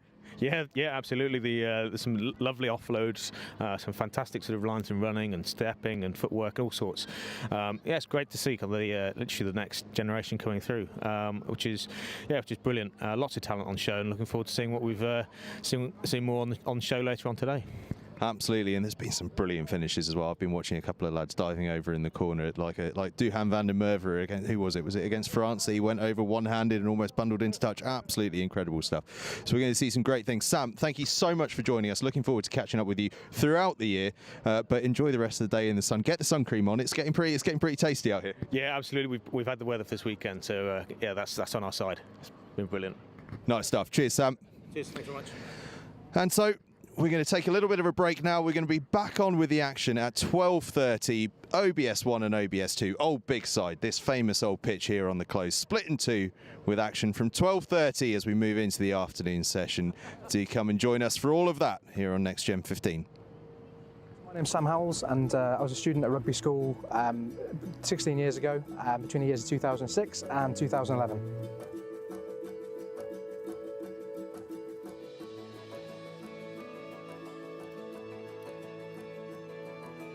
So it's really exciting to be back. There's lots of fond memories at the school, and it's really interesting to see how the school's been developing in the past 16 years since I've been here, with additional buildings and a change of school uniform. So my earliest memory of Rugby School was walking through these large wooden doors into the grandness of the chapel, and I got an immediate sense of being part of something that was quite profound, with a long and really proud history. So as a local boy, I didn't really know what I was walking into when I came to rugby. I think there's quite a perception that there's a certain type of student who comes to rugby, but actually what I found was quite a diverse mix of students. I think that's part of what makes rugby quite special, in the sense that they have got quite a diverse set of students, and there's a huge array of different opportunities for each of those students to pursue, and it's part of the character of the school, in my view. Before coming to rugby, I was actually at an underperforming local school. It wasn't until a good friend of mine at the time had been awarded a rugby scholarship to rugby, and that was really what prompted me to join, because I thought, I'm better at rugby than he is, so I should definitely give it a go. And lo and behold, you know, I ended up with a bursary to the school as well. Part of the reason I came to rugby was because at my previous school, I had very little interest in pursuing academics. The only thing I was really passionate about was actually playing rugby. I played rugby from quite a young age, and what rugby offered that was slightly different was allowing me to excel and pursue my rugby career, but also have a really strong foundation from the academic perspective as well, and give me that level of support that I didn't have previously. So I'm massively passionate about bursaries. It had a huge impact on me and my life. Before coming to the school, I had very little interest in the academic side of life, and rugby was the only thing I was really passionate about. So the bursary allowed me to come to a school like this, where the support from the academic side was huge. The support that rugby gave me eventually led to me getting 3 A stars at A level, and pursuing a career in the financial services, but also allowed me to pursue other passions that were really important to me as well. So in terms of what rugby did for me in my career, I think my experiences at rugby have played quite a significant part in where I am today. They laid down the foundations from an academic perspective, but they also taught me a lot around myself, leadership, and how to talk and liaise with people from different backgrounds. Really taught me a huge amount that plays into how I work today.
So we are back again here at Rugby School. Action getting underway at 12:30, and before then we've got some brilliant people up alongside us. We've got Old Laurentians and Lutterworth, because they are celebrating some very special occasions as well.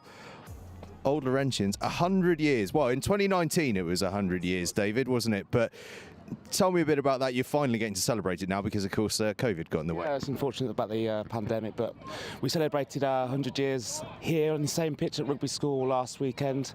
We played a very good Warwickshire County side and narrowly lost, so it was a good occasion.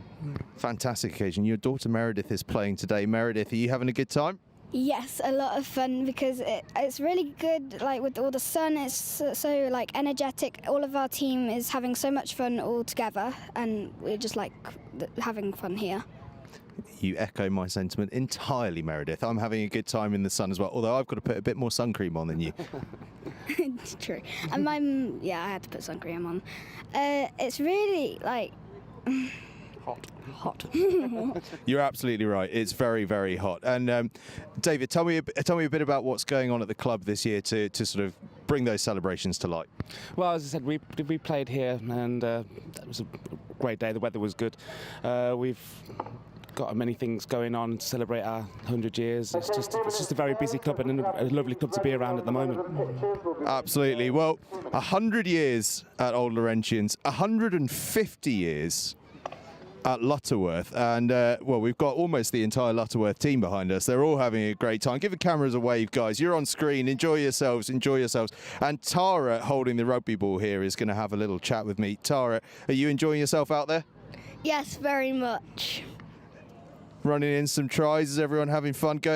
Running like the wind in the sun? Yes. I sure hope so. Right, now we've got, how many have we got? We've got lots and lots of people, but we've got two Peters in the background, haven't we? Peter, who coaches the under-12s, who recently did well in the County Cup, I believe. Is that right, Peter? Yeah, that's right. So this is our last year of minis this year in the club, and we recently won the County Club Leicestershire County Cup, and we've also just recently won another festival at Hinckley. So the under-12s in the mini section doing really well. Enjoying the sunshine. What a wonderful day to celebrate, to help celebrate our 150 years. It's wonderful. Coach the under-9s. They're a lovely group of kids, and hopefully in a few years' time they can repeat the success of the under-12s as well. Well, we certainly hope so. And anything going on for those 150th celebrations, Peter? Yeah, we have a number of activities across the year. It culminates in a couple of months with a dinner and a celebration. So yeah, black tie event. So yeah, a lot going on in the club over this year. Well, nothing beats a black tie event, apart from playing here on the Close, the home of rugby, where rugby was invented. Meredith's had to run off because she's actually playing right now. But Tara, a last word from you. Give me a big cheer, actually, everyone from Lutterworth, about how excited we are to be playing here on the home of rugby today.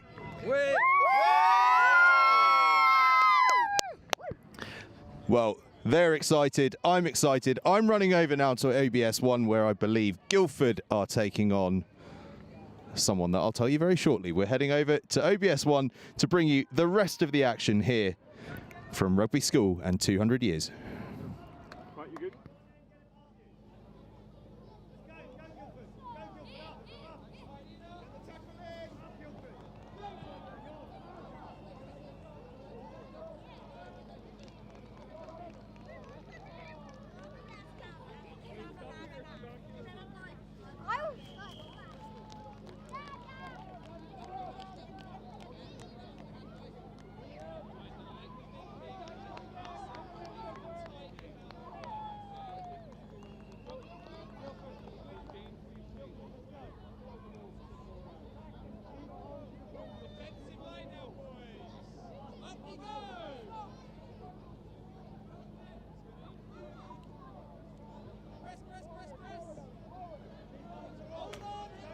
Well, I do apologise for the slow start to commentary here for Oundle against Guildford Rugby Club. We were just chatting to Lutterworth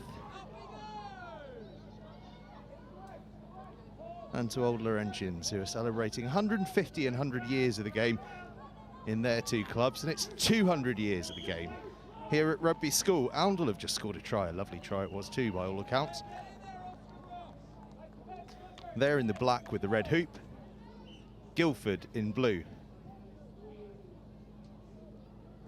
And let me tell you a thing or two about Guildford. There's a reason I've hopped across from OBS 2 to do OBS 1 in this one.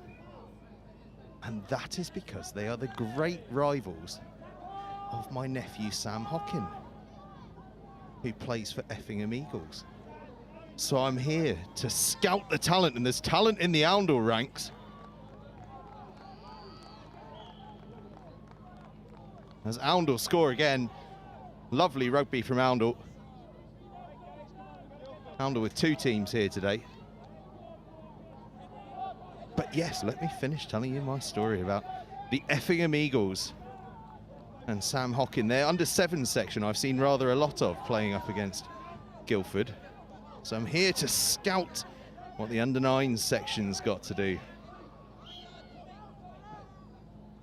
And report back to that other Surrey side. Bit of a delay here.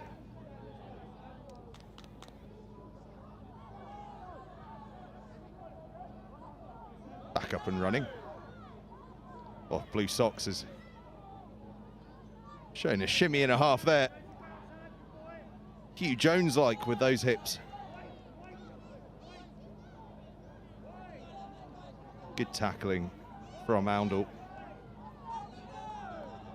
As Guildford try to make a little bit of space. Now bouncing through the tackles they go. Oh, looking to go all the way around the outside on his own, and that is lovely, lovely stuff from Guildford Rugby Club.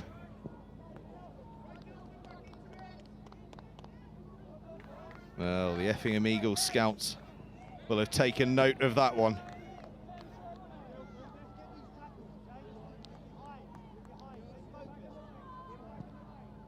Gloriously sunny day here at Rugby School as I pop my sunglasses on.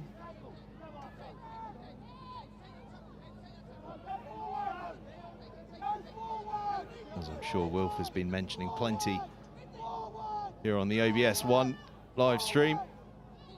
It's a busy Easter here at the birthplace of the game. An under-11s festival tomorrow, and on Monday it's the Vets charity tournament, all in support of Wooden Spoon and the Rugby School 1823 Bursary.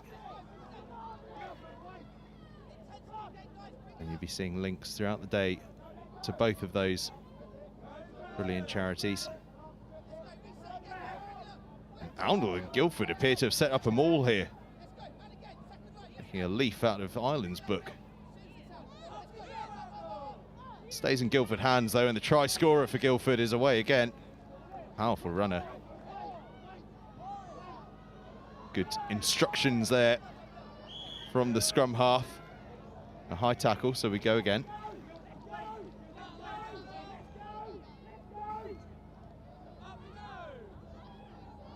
Guildford coaches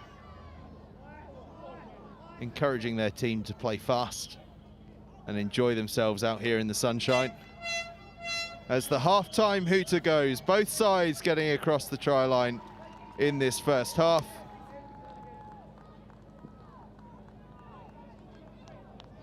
To kick the afternoon session off.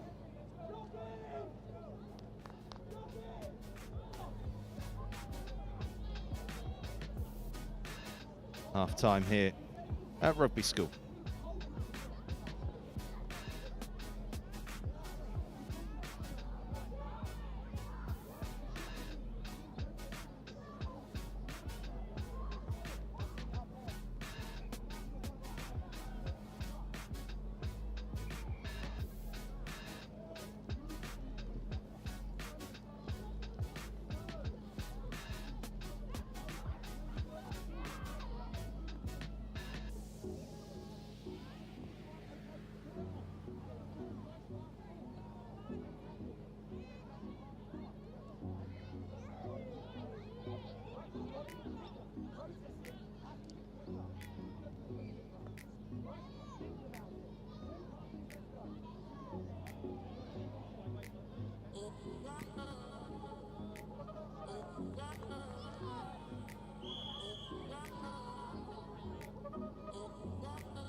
to be available by the registration tent. So Back underway.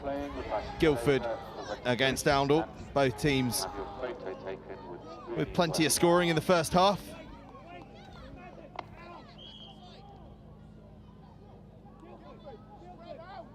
Oundle struggling with their offside line a little bit there.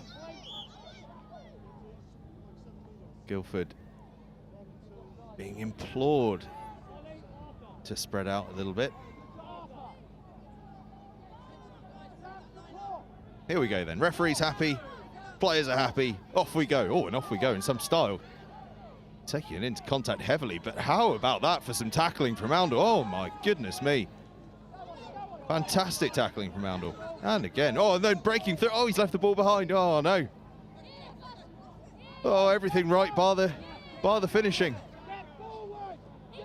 Oundle trying to offload the ball out of the tackle. Doing so twice. This is a really energetic defensive set though from Guildford, and they get the ball away. Oh, great tackle, but can they get across the try line? Yes, they can. But I think the referee is saying no try. I think the tackle may have come in, and in fairness, hard to argue with that.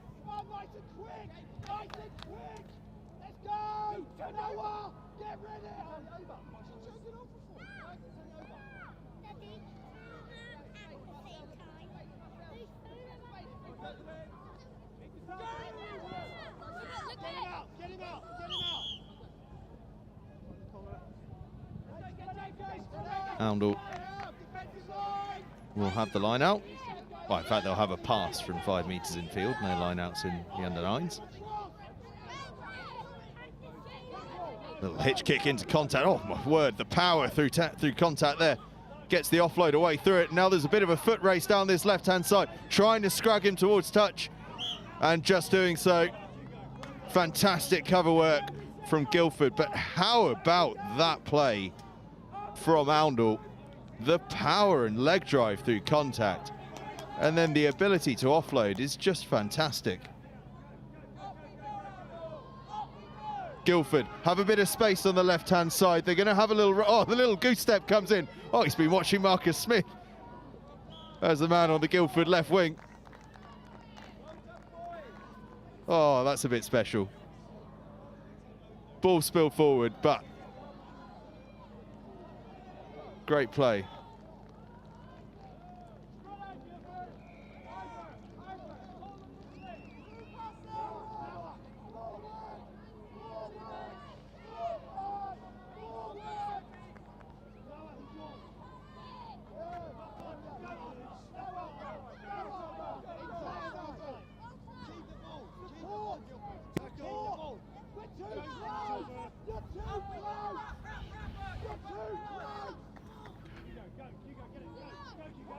Guildford tackled well by Oundle.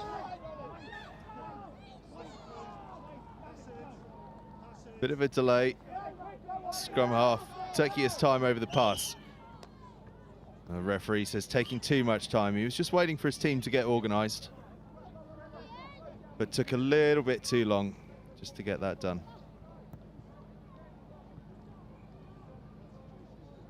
I think the referee's just going to explain that one to him, that ball needs to be played a little quickly. Difficult sometimes when you're not wholly abreast of the laws.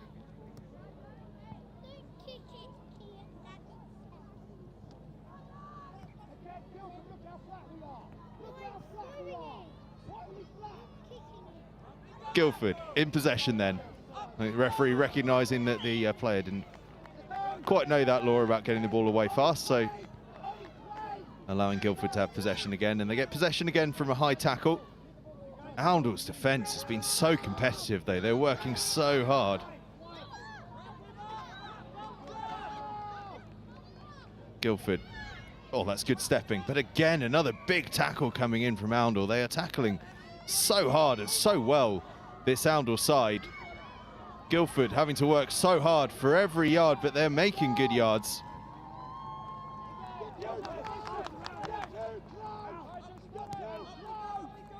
Guildford in possession, but another big tackle comes in. Hooter's gone, but I think the referee might allow us one more play. No, he won't. Referee calls time on the game. A wonderful competitive effort between Guildford and Oundle. Great work from both sides. Oh, I say that. Referee looked like he'd blown his final whistle, but he's going to allow one more play. One final play. Will one of these two teams score from this final play? Let's look and see. Guildford will have the ball. Options left and right. They go to the right. Oundle shoot out the line, make another good tackle. Guildford keep possession. Another big tackle comes in. Oundle are defending ferociously well. Passed away from that tackle area. Another tackle comes in from Oundle. Guildford, though, retaining possession well. But it's poached by Oundle. Can Oundle now finish the game with a try?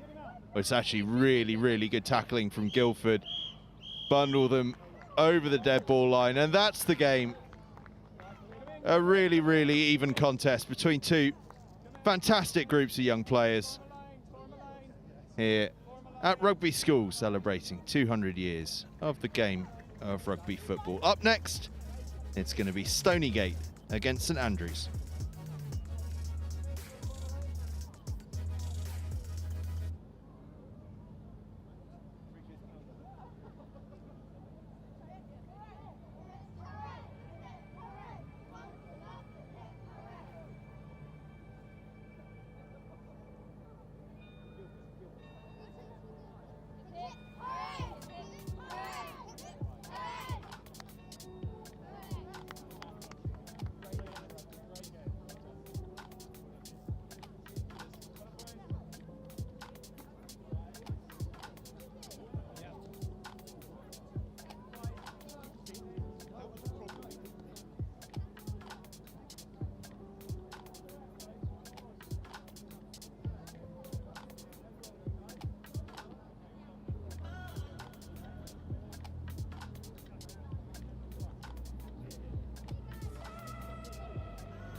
Next match is on in about 4 minutes at 12:50 on OBS 1, Stoneygate versus St Andrews.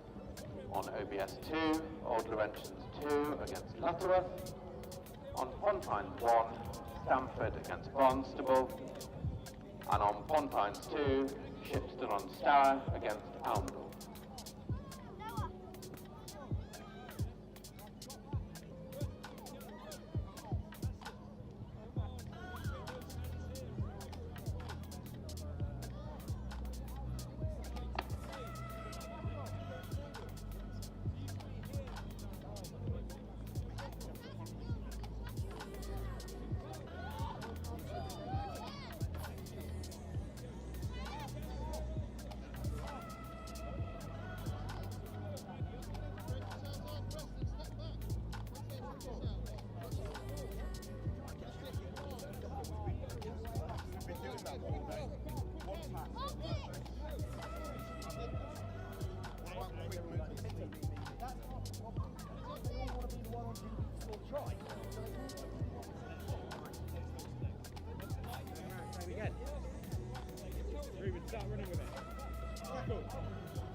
And welcome back to OBS 1, where we've got a cracking game on our hands here. Stoneygate Rugby Club, rather, in the red on the left-hand side of your screens, and St Andrews, my third time watching them today, on the right-hand side of your screens in the blue.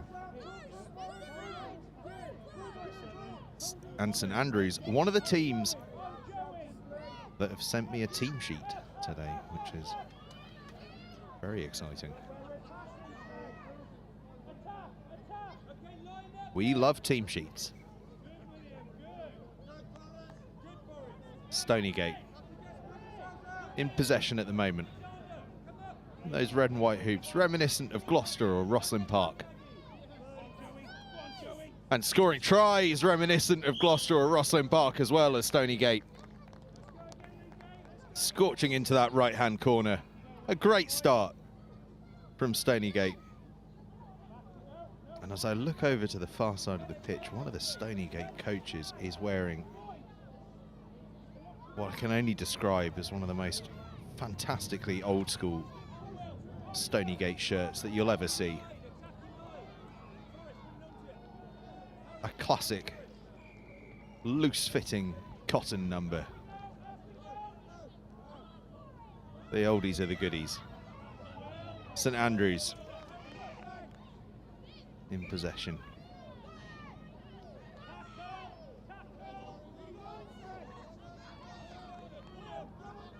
And working it towards a bit of space. They've been very good at this, St Andrews, all tournament, stepping one way and then going the other, and it pays off once again as they score the try.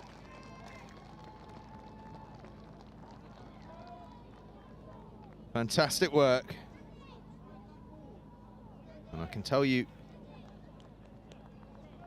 that is either Daniel, Preston, Alexander or Andre, because I have 4 players with no numbers, and it's one of them.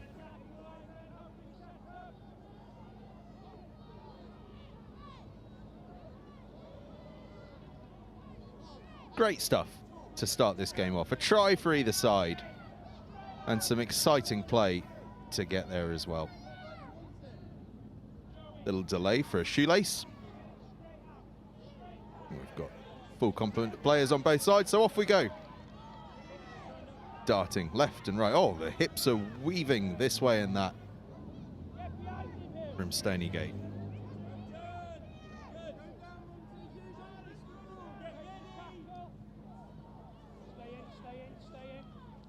Stoneygate doing well to stay in under some strong St Andrews tackling.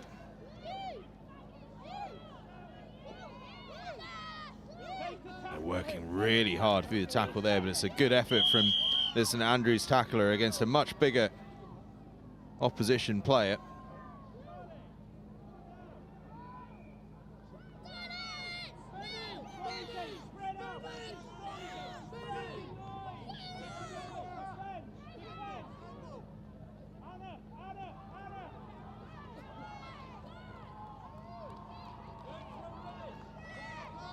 St Andrews in possession, looking for a bit of space. There's Harry. He's been a real superstar for them today, and he's showing his strengths again there with another weaving, slaloming run. Maggie was playing scrum half there and had a little look at stepping in at scrum half there. Instead, they go out to Forrest on the right-hand side. Forrest has to tidy up a loose ball, but does really nicely. Oh, beats the first defender fantastically well now. Goes to ground. Presents the ball nicely.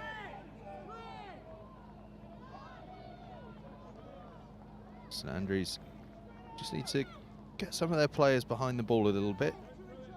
Create themselves a few more options.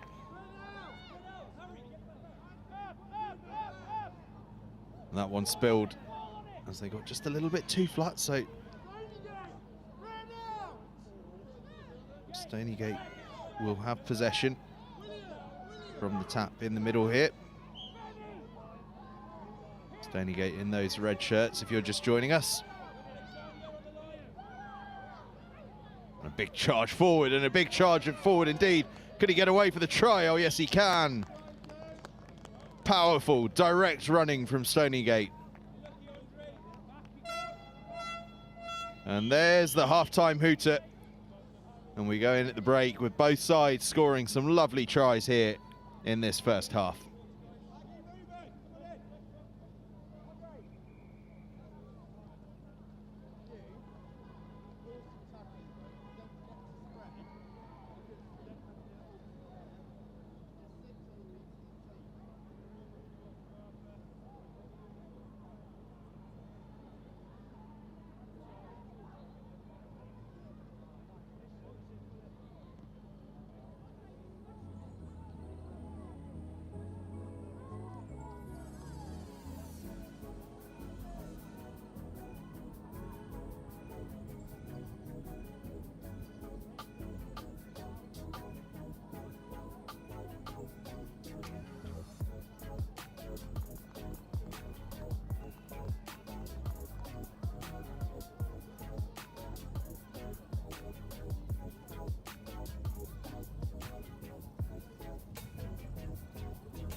Debbie Skeen blows the hooter, and away we go for the second half. St Andrews in possession on the left-hand side of your screens in the blue shirts, and on the right-hand side we have Stoneygate, and we had a hell of a first half. Tries galore here on Old BIGSIDE 1.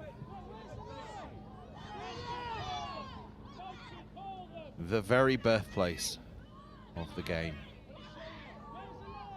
Give you a bit of history of the place.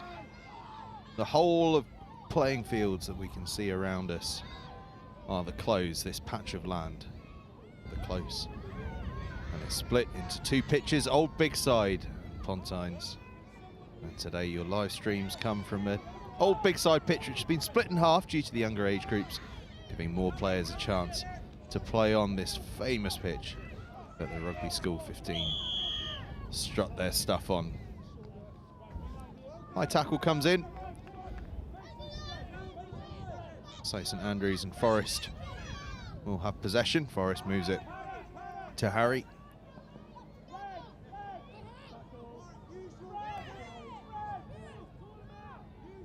Moves away from contact by Arthur. Back to Forest. Forest then gets on. Beautiful offload away to Theo. And Theo is going to have a go all on his own, is he?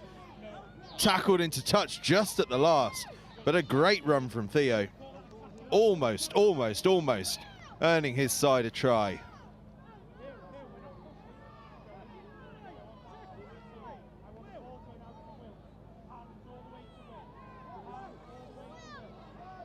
No line outs, of course, so tap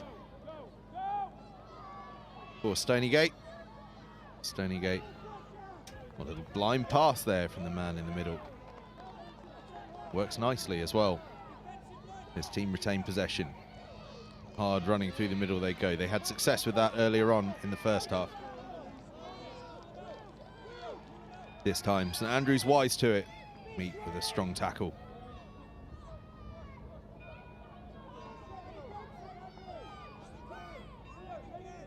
Stoneygate. Have a look down the right-hand side. There's a little bit of space. And they make a little bit of ground. Those legs pumping through the tackle. Now they evade the first tackle, a cut through between two more. Almost got an offload away, had to think about it. Still they keep possession. Cutting back against the grain they go, and there's a bit of space here. Stoneygate are going to be away for a breakaway try. Oh, what a wonderful moment that is. They'll remember that one.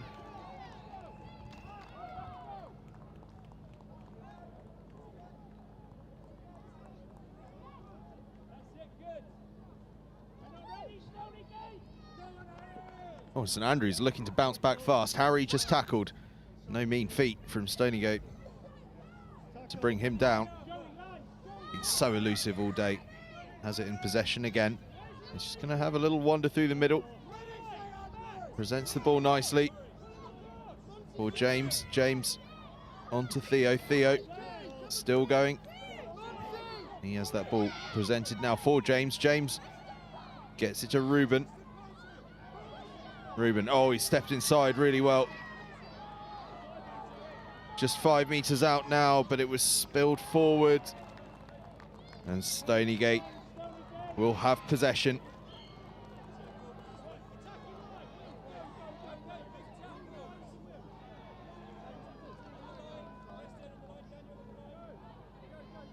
A big shout out to Vicky Henderson and her team here at Rugby School. Not only for the phenomenal effort of putting all of these Bicentenary events on, but also for bringing me my lunch. I'll leave it in the hands of you, viewers, to decide which is the more important.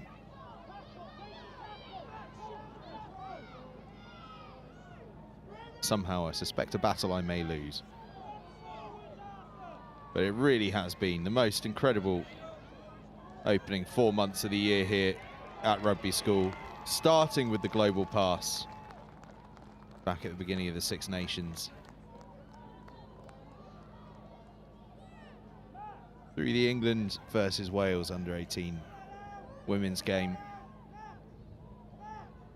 the under-18 international school sevens, the Warwickshire under-14 sevens, and now this U9s Festival, which is part of a bumper Easter weekend that includes the under-11s Festival tomorrow and the Vets Charity Sevens on Monday. And we'll be seeing a few tries like that on Monday, I am sure, as Stoneygate cross the line for another try. And it's another cracking effort down the left-hand side from Stoneygate.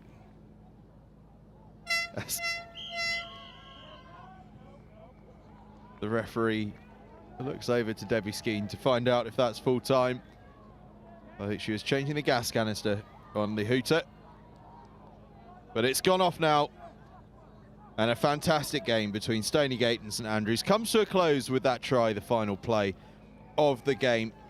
Up next at 1:10, we've got Old Laurentians against Stoneygate. They're on for a second game in a row. 1:10 p.m. that one starts.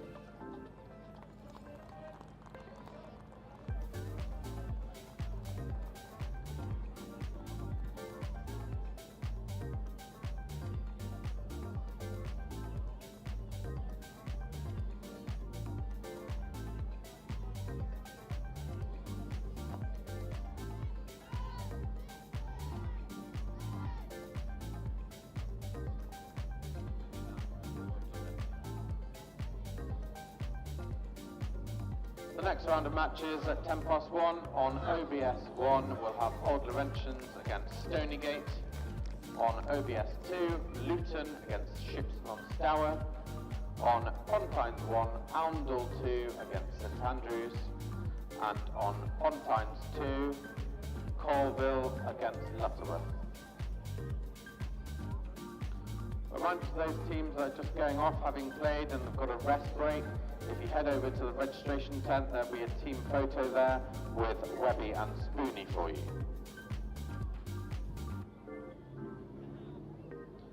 For parents and spectators, do head over to the village and check out Wandering Pizza, the Oro Gin tasting, Gallagher's wine tasting, Bad Boy Burgers, the ice cream van, the Merchant's Inn, Nuts About Your Coffee, and Wooden Spoon. We're also delighted to have with us today Laser Monkey, And for a donation of £5, they will laser etch a logo onto players' boots to commemorate the birthplace of the game and the 200-year anniversary. So do go and check out what they can do for you.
Well, we've got two sets of players on the pitch here on OBS 1. We've got a referee, we've got a ball.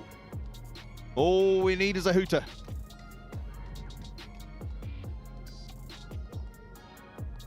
And I believe that hooter is just on its way. I can see it warming up. Bit of construction and assembly required. But there we go. Hooter goes and the game begins. Stoneygate up again. Back-to-back fixtures here on OBS 1 in the red and in possession. Up against Old Laurentians in green. Remember, Old Laurentians we spoke to just at the end of the lunch break. Celebrating their 100th year of rugby this year. It actually happened in 2019-2020 season, but unfortunately COVID rather put paid to the celebrations, so they are using 2023 as the year of celebrations, and why not?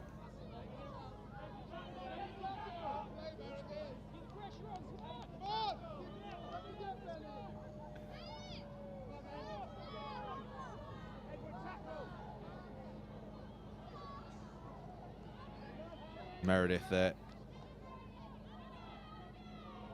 the coach's daughter for Old Laurentians, making the tackle. And then as Stoneygate make a break down the right-hand side, referee calls them back for an illegal handoff, I think that was. Now, by the way, the Stoneygate coaching staff have moved sides of the pitch. They were on the far side to me in the previous game against St Andrews. They've come over to the near side, which allows me to give you an update on their coach's mid-80s, early 90s cotton Oxford shirt, and it will come as no surprise to you when I tell you the number on the back of his shirt is number 2, a front row forward shirt if ever there was one, as Old Laurentians break away for the first try of the game down the right hand side. Very much not a front row forwards try from the side celebrating that 100th anniversary. A pacey finish down the right hand side, and full of smiles they are as well at that score.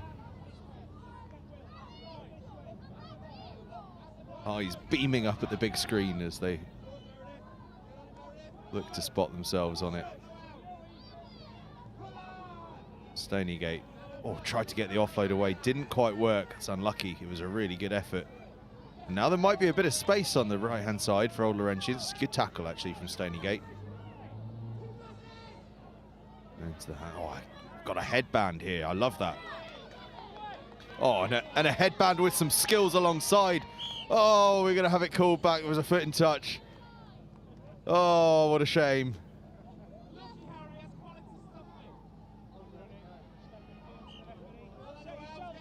Well, if you're going to wear a headband, you've got to have skills. And I tell you what, that's a headband that comes with plenty of skills. Almost a wonder try down the right-hand touchline.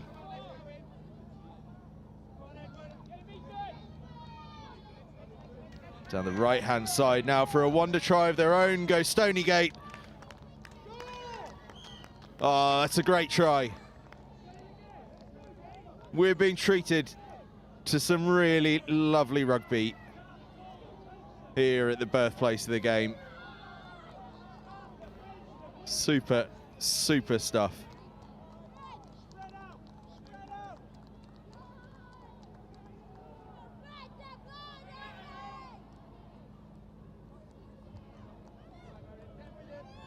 Meredith, ball in hand. What a delight she was chatting to us on the live stream earlier, and she's a delight on the field as well, making good ground, still going. Stoneygate having to work hard to tackle it, but eventually they did. But Old Laurentians still find a way to carve through some space and get a score of their own. Some brilliant, brilliant tries here on OBS 1.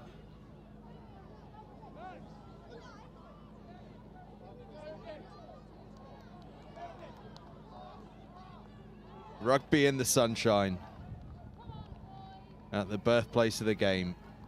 It doesn't get much better than that, does it? Smiles on faces, friends being made. It's glorious.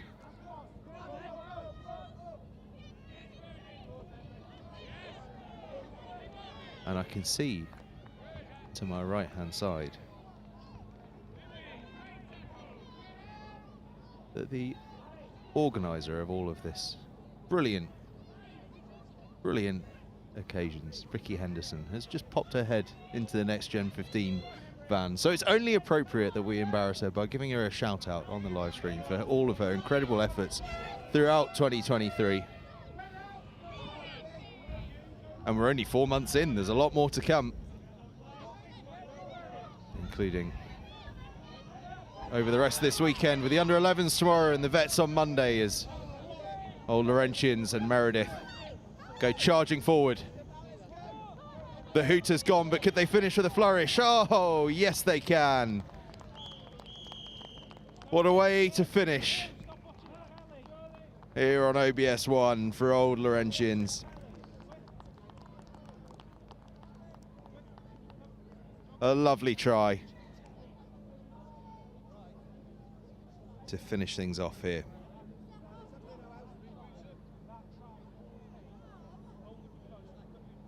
In fact, such am I enjoying it that it's only half time. We've got another 5 minutes of this to go. Far too excited.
Well, we're ready to go for the second half. I got so excited in the first half that I thought we played a whole game of rugby. We'd only played a half.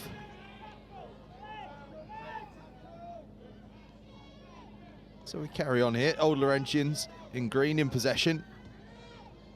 Stoneygate in the red. In defence at the moment. All a bit bunched up, but that means there could be some space on the left-hand side, and it's space that Old Laurentians are going to exploit. Tries either side of half-time for the boys and girls in green. There are two Stoneygate players in front of me awaiting their chance to come on, who are sat cross-legged watching the game on the live stream on the big screens here at Rugby School. The actual live game could be no more than 4 inches away from them. But the big screen is where they've chosen to watch it. Young kids and their screens these days, eh? Stoneygate bursting through from kickoff. Laurentians get the tackle in. And now break away down the right-hand side, and they respond immediately with a try of their own. Tries galore.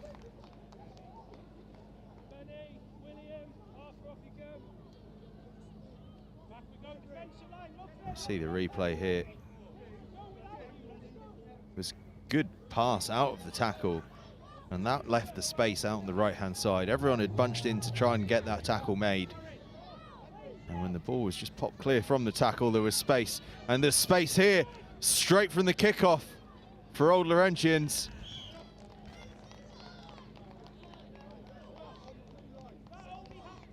Fantastic work Oh, and there's a bit of a celebration there. I'm not quite sure what that one is. Flying eagles or something. But we look here on the right-hand side, and it was a real case of being alert to the space. Well, the opposition still thinking about that last try. But as we've seen time and time again, tries here can happen in an instant. And Stoneygate already looking to find some space, and there is a little bit on the right-hand side. Arcing around the side, almost stays in field, but a foot just finds the touchline.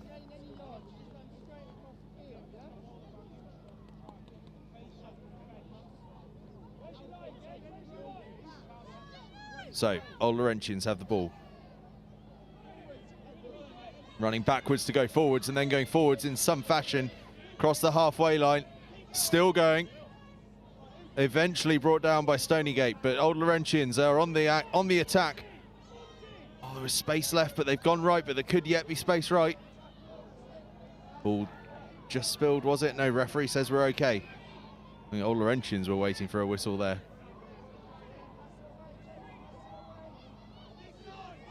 On we play. Is there space?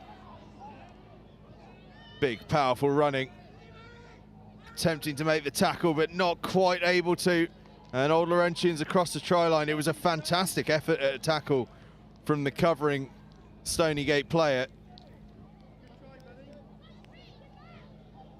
Tried to get his arm underneath the ball. Sterling effort. But up against just a bit of a bigger boy in opposition. Just a bit too much pace and power for him. But a great attempt and a lovely try as well. Stoneygate. Almost in a maul situation here. Eventually goes to ground. And there's a bit of space left, and instead they fake left and go through the middle and almost get some joy from doing so.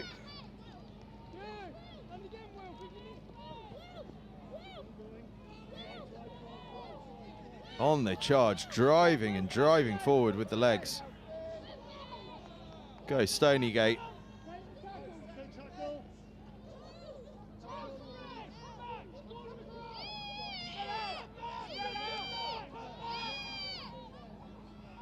Trying to go tight here. Almost extra chief style, trying to blast over from short range.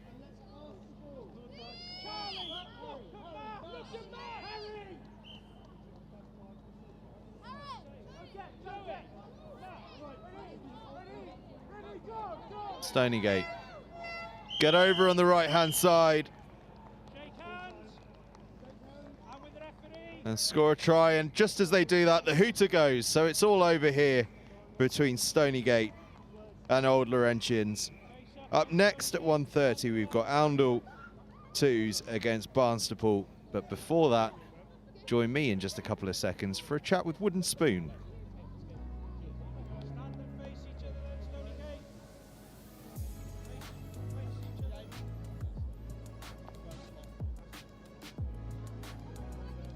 So the next round of full matches, starting at 1:30 on OBS 1, we'll have Oundle second against Barnstaple. On OBS 2, we'll have Oundle against Colville. On Pontines 1, Old Laurentians against Stamford. And on OBS 2, St Andrews against Guildford. Then at 1:45, there'll be a brief break while the team coaches are told which opposition they have for their final game, and then the next round of matches will commence at 2 o'clock.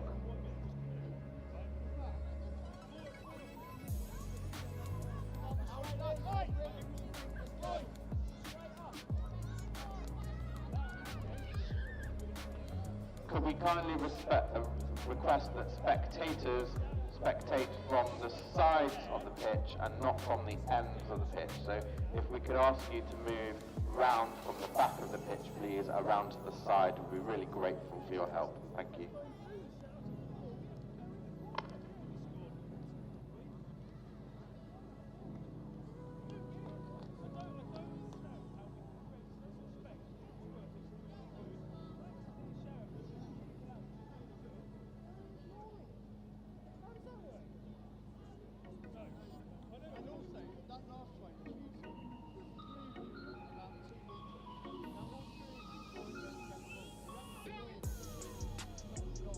Well, some exciting action on the pitch and excitement all around off the pitch as well. And we've got loads of young spectators here enjoying themselves. I'm joined by a few Bilton Grange pupils here. It's a prep school just down the road that works in partnership with Rugby School. Loads and loads of people go from Bilton Grange to Rugby School. And I'm joined by, now I asked all their names a second ago and I've forgotten already. I think I've got Jacob here. Is that right? Oh, yes, Jacob. thank you. How about that? Are you enjoying yourself out here today? Yes, thank you. Watching a lot of rugby, getting some inspiration as well? Yes. And do you play yourself at Bilton Grange? Yes. What position do you play? I play winger and sometimes fullback. So you're quite fast, I'm getting. Yeah, reason. I'm very jealous of that. Now, you were called Seb, weren't you? Yeah. Oh, we're doing well. 2 out of 3. 2 out of 3. And Seb, tell me about Bilton Grange and Rugby School. It must be amazing to be at school so close to the home of rugby. It's really good because I'm going to go to rugby school when I'm older. Are you now? That's very exciting. How long is that? Well, like a year and a half. A year and a half. Not long to go now at all. So you're soaking it all in, getting quite excited. Are we going to see you playing rugby on the close one day? Hopefully. Now tell me, I know we've got a winger and a fullback here. What position are you? I can play fly half or fullback, really. Hello, we've got a young Marcus Smith in the offing. Now, you were called, I want to say you were called Henry, but I could be wrong. You weren't called Henry, were you? What were you called? Harry. Oh, it's so close. Harry, it's very, very close. How are you enjoying yourself out here today? Yeah, it's really good. Enjoying the game so far.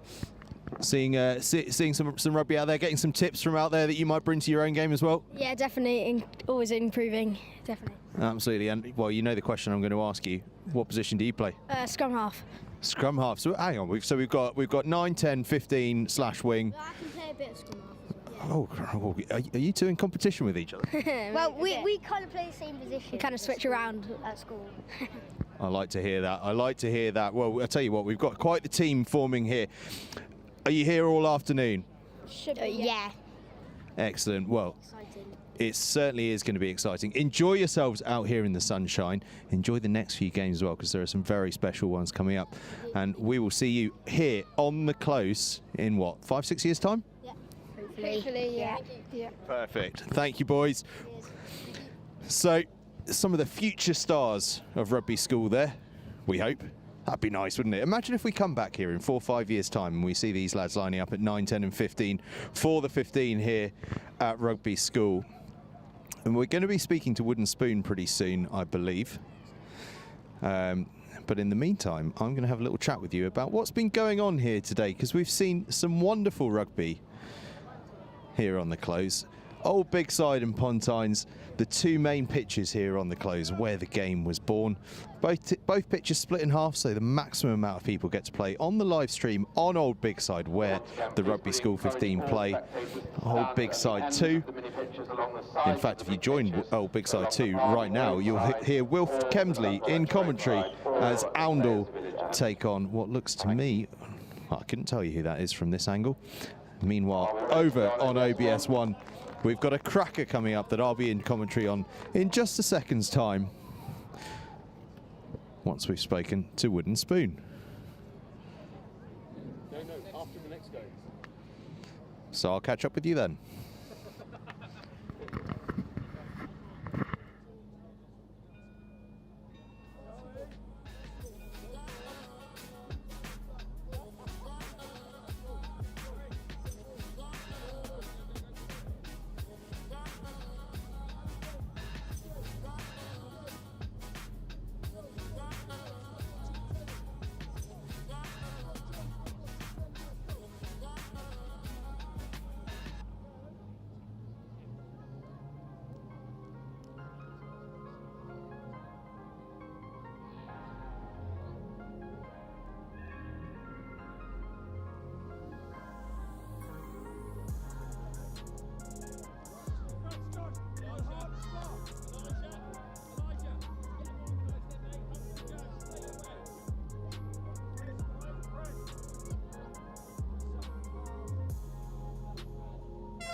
Well, wasn't that cool to hear from those Bilton Grange pupils?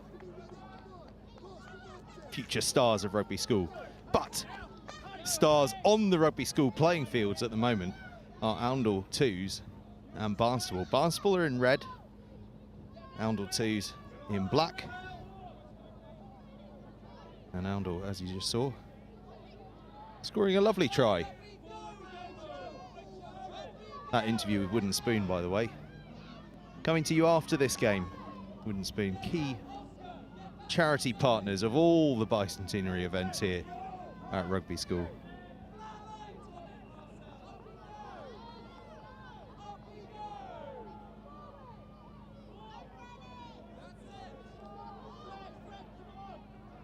Barnstaple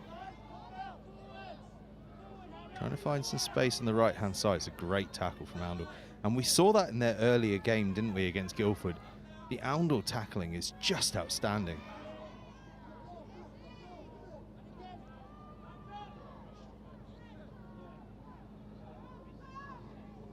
Another big tackle from Oundle. Clearly Kevin Sinfield, before he moved south to Twickenham, was working with the rugby clubs of the East Midlands, because Oundle are defending like there's nothing else that matters in the game. Another great tackle coming in from Oundle. And again, they're shooting out up off the line, almost intercepting there actually.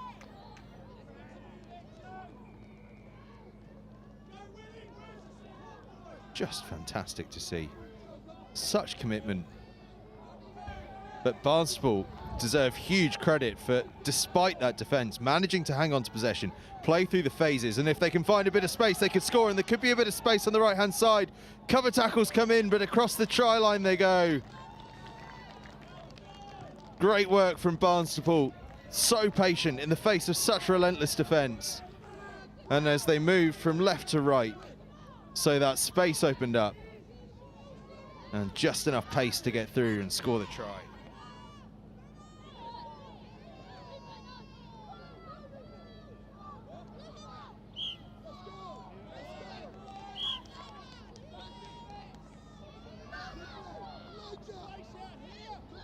Barnstaple will have possession here. Big dummy and step from the try scorer, who's just bundled into touch. So Oundle will have a free pass 5 metres in field.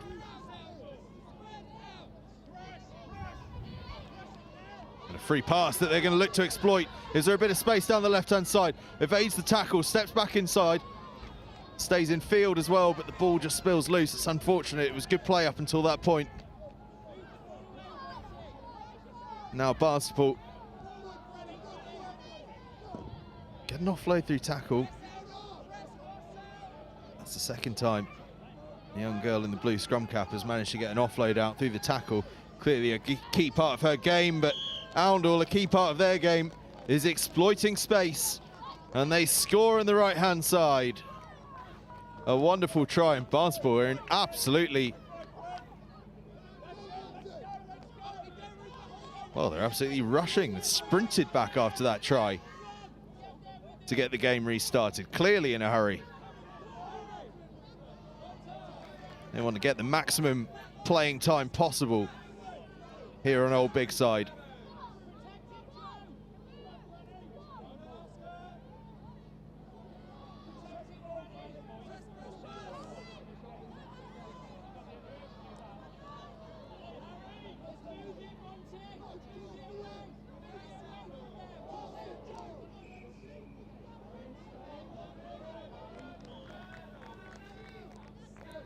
More strong Oundle tackling.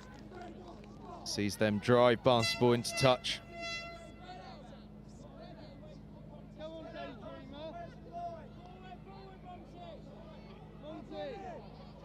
Oundle in the final play of the half. Can they get something from it?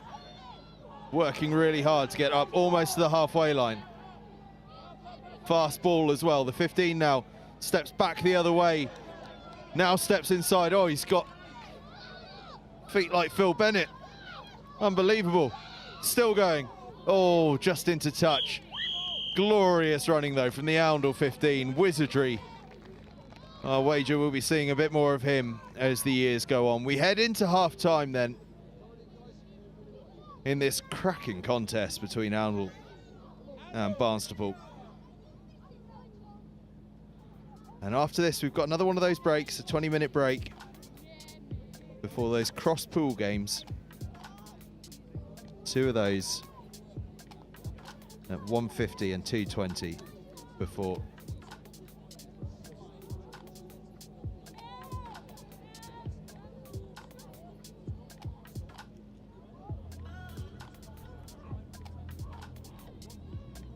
So those games coming up at 1:50 and 2:20, and then be a few presentations after that. So all the teams get awarded their participation medals. Here in the meantime, though, it's Oundle against Barnstaple.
Team talks are over at half time.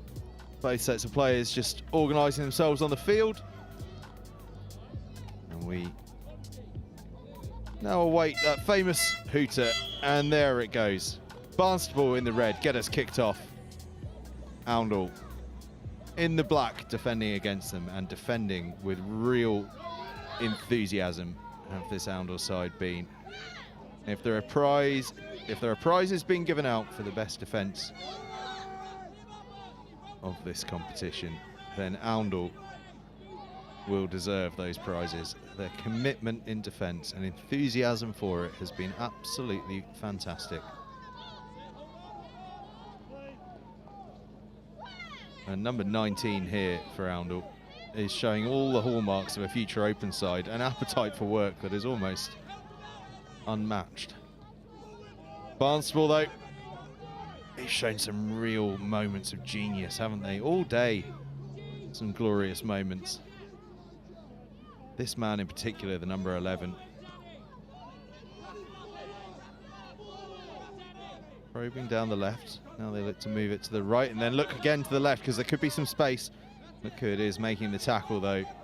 Mr. Work himself, and it's turned the ball over for Oundle.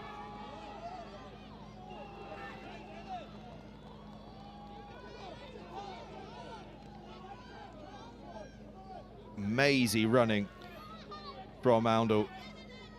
Still they go. Oh, through the first tackle, through the second tackle, half through the third, reaches out, can't quite reach the try line, so pulls it back.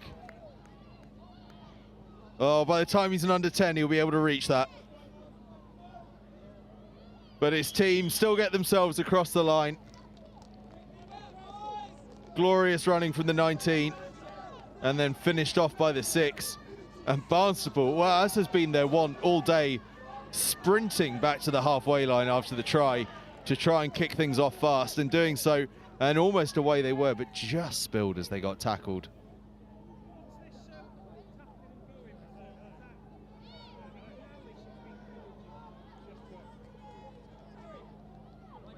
Well, Barnstaple like a fast start, don't they? Not a second to catch your breath after each try. Clearly A side that is keen to play as much rugby as they possibly can here at Rugby School. There goes the try scorer, number 6 down the left-hand side, but he's tackled by Barnstaple's try scorer, the number 11. And how great is this?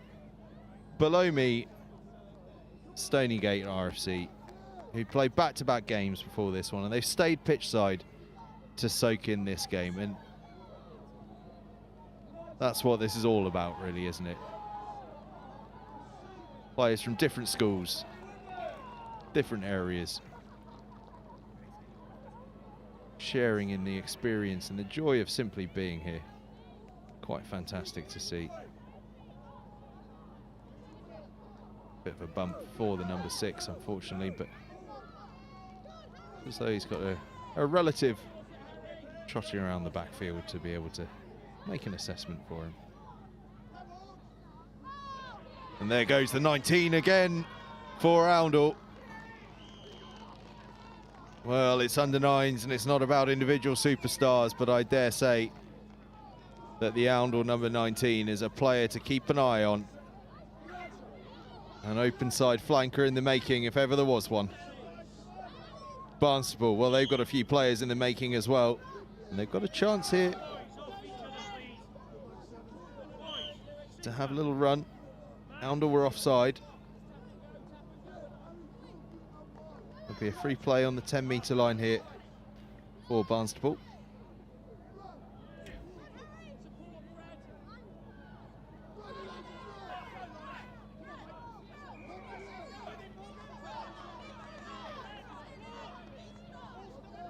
Barnstaple keeping the ball in their possession. Big looping pass comes in. Oh, it doesn't quite go to hand. That's really unlucky because it was the right idea. There was space. It was into the hands of another one of the Oundle danger men, the 15, but tackled by the Barnstaple 11. Crucial tackle it was too, as the number 12 now comes searing across and finds a bit of space, weaving left and right. Now looking to scorch away to the right-hand side, and Oundle, oh, they are wizards with the ball in their hands. Great rugby from Oundle. And some try. Barnstaple, well, once again, they go quick. Staying in field really well as well, actually. Could have gone in any direction. Oh, still bobbing and weaving. The hot stepping in this game has been very hot indeed. Another mazy winding run and into the hands of the 11. We know that he's got plenty of pace to burn. We saw that for the first try and we see it for his second try. And that's that. The final action of these initial group stages here on OBS 1 sees Barnstaple finish things off with a try.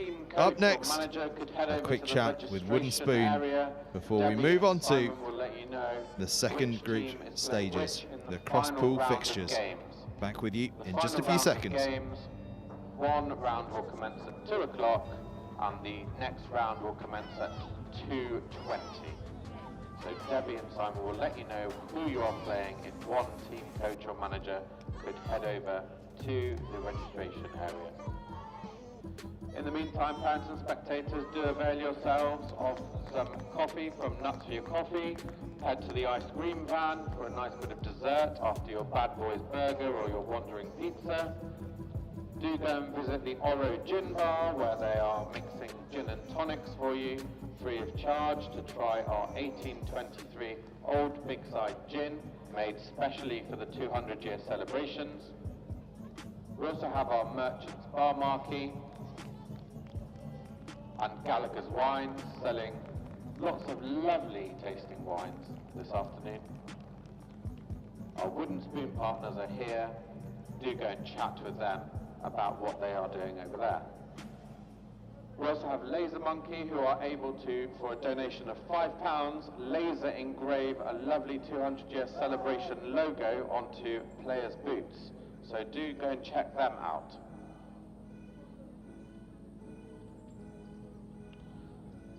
For anyone that took part in the wooden spoon pass the ball challenge, the winners are in.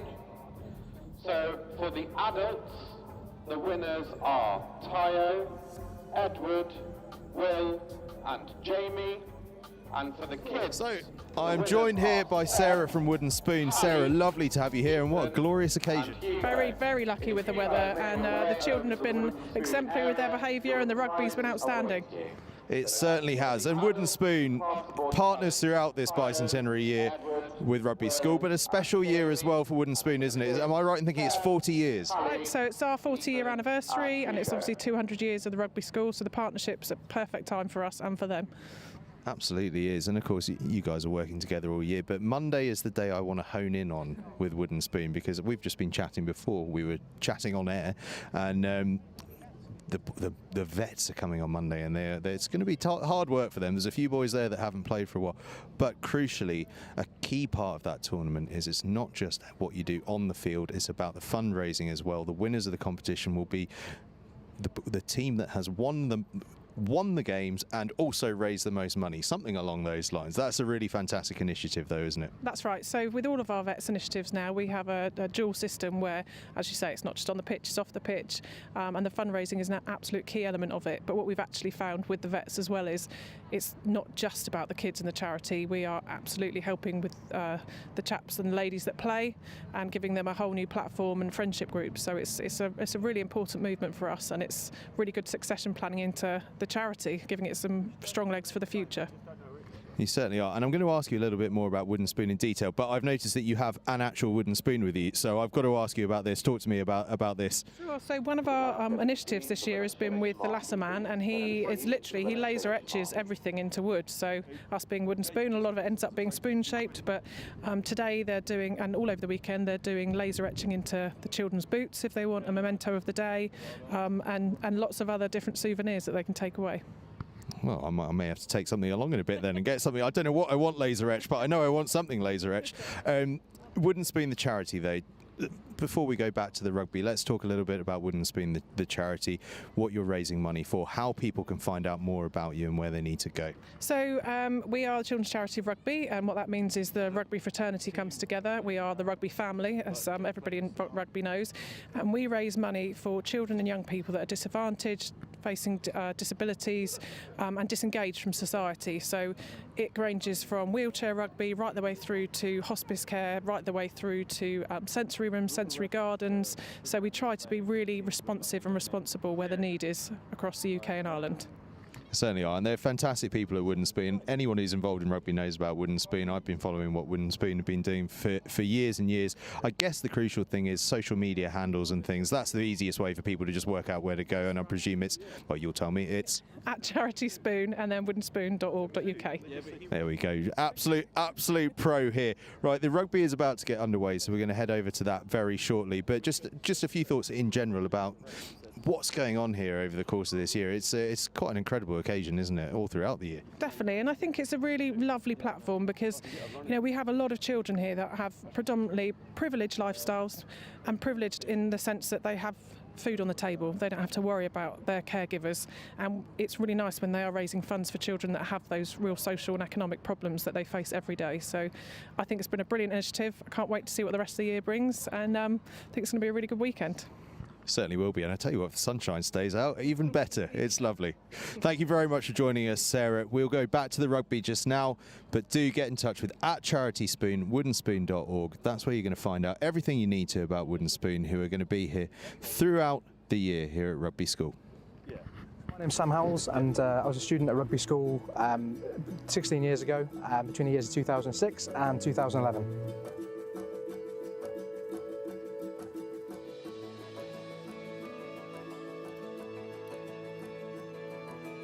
So it's really exciting to be back. There's lots of fond memories at the school, and it's really interesting to see how the school's been developing in the past 16 years since I've been here, with additional buildings and a change of school uniform.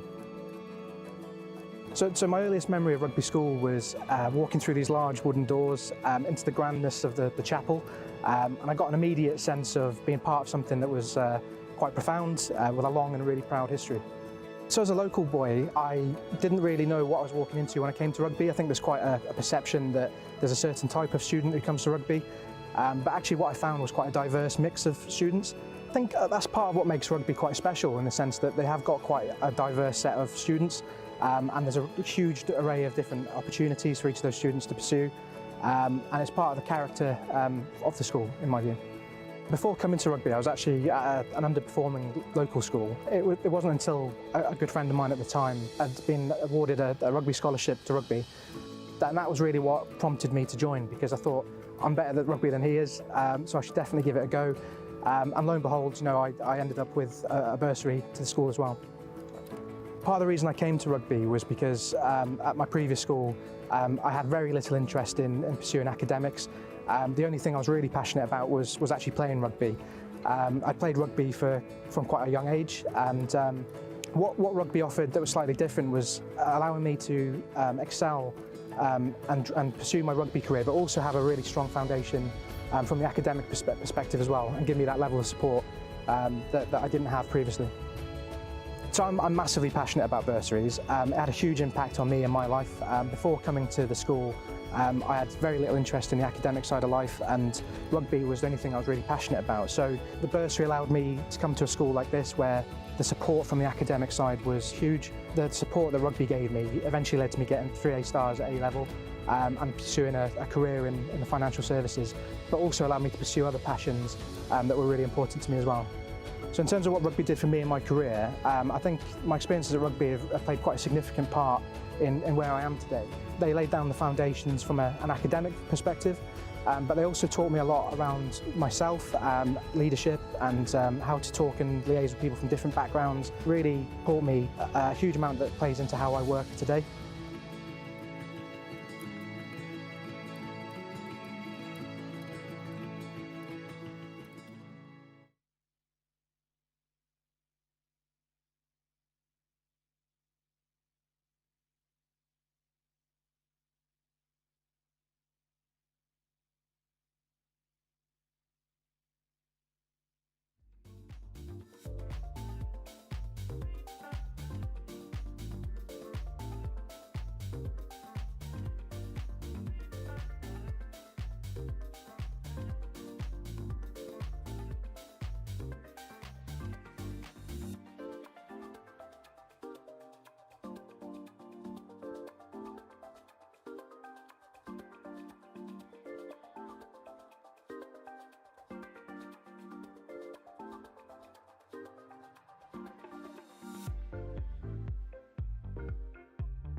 So we're at the cross pool part of the day now, and that means some rather exciting matchups. And here on OBS 1, that matchup is going to involve Luton and Old Laurentians.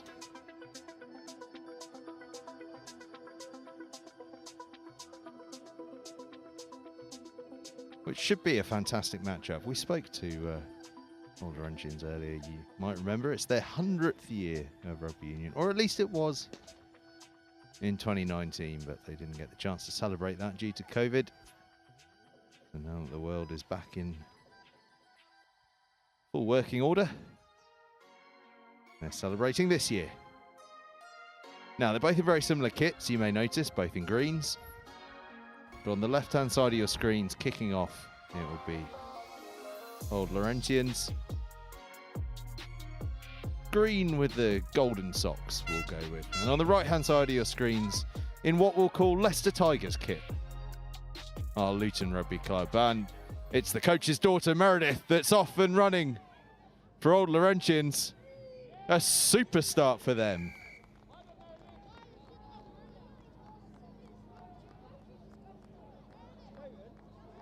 Well, we've heard from her up close and personal.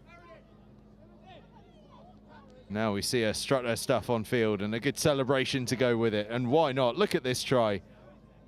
Lovely footwork and plenty of pace to spare as well. A good start for Old Laurentians. It's the penultimate game of the day here on Old BIGSIDE.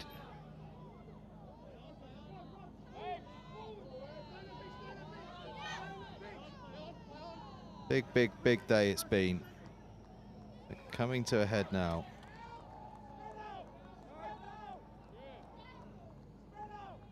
The final game here on Old BIGSIDE 1 will be Oundle against Shipston. Shipston on Stour, to give them their full name. First up though is Old Laurentians against Luton, and Old Laurentians already with a try to their name.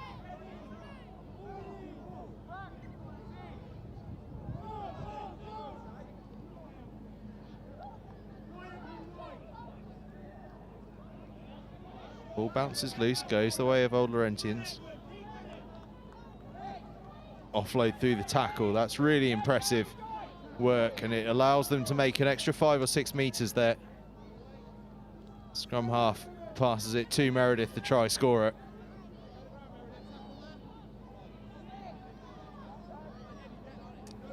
Scrum half now just assessing his options. Wants someone a little wider, finds that big wide pass, and he was right to look for someone a little wider because there's plenty of space out here and they're going to score their second try of the game. Great work out wide, but smart work from the man that was playing at scrum half, noticing that there was space out there, ignoring the pleas of those closer to him because he could see that the ball needed to go wide. Wide it went, and a second try for Old Laurentians was the result.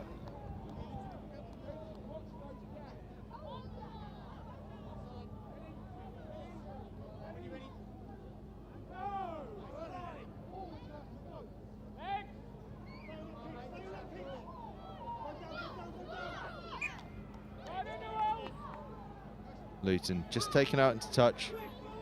Sam Poynton, by the way, former Rugby School captain. Captain of the 15 is the referee for this game. Enjoyed many's a successful day here on the close. And now head coach of the first 15, working under Director of Rugby Mike Bailey, who's also in his refereeing kit to my left.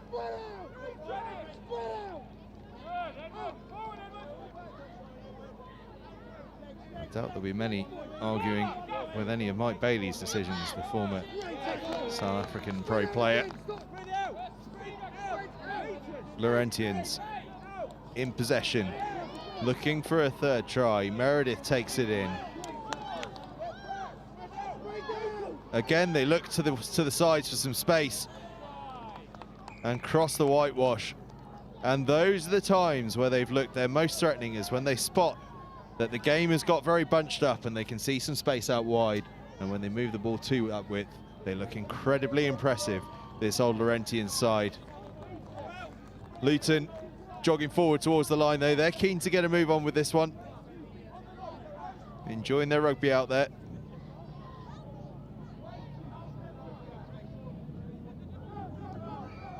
Pass goes in. A little bit of a goose step there. Offloaded through contact. And this man's got a bit of a sidestep on him. We've seen that already. Somehow manages to make ground there, despite having 2 players in his clutches. Up almost to the 10-meter line. Offloading through the tackles are Luton, and finding a bit of joy because of it. Do they just get bundled into touch there? Referee says yes, they were just. We have just a bit of a break in play.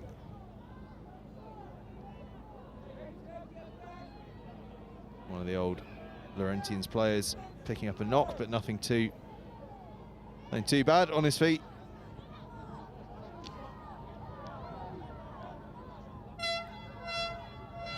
And we're into the final play of the half here. And what a final play it could be. Hot stepping Old Laurentians player. Meredith plays scrum half. No one to the right, so she looks left to the try scorer. Takes some putting down and manages to get an offload away before he does go down.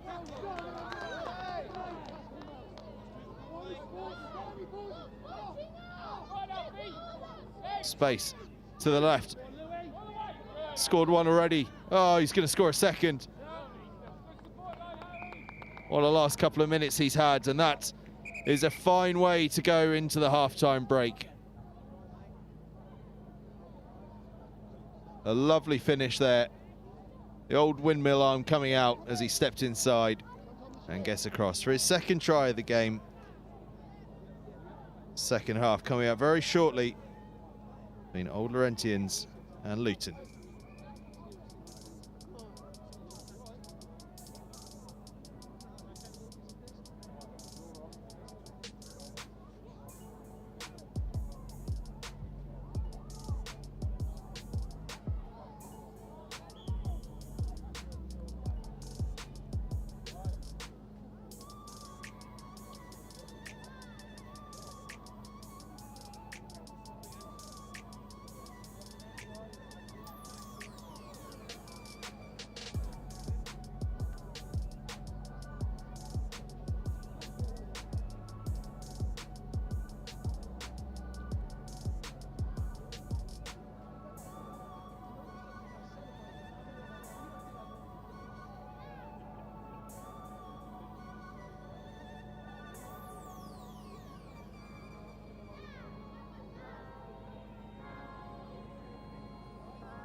Half-time team talks are over. Referees, players, coaches and the ball already. We await the hooter and here it comes. There it is. Second half underway in this penultimate game of the Under-9s Festival here at the Rugby School Bicentenary celebrations. An Easter weekend full of rugby and Luton full of running to begin this second half.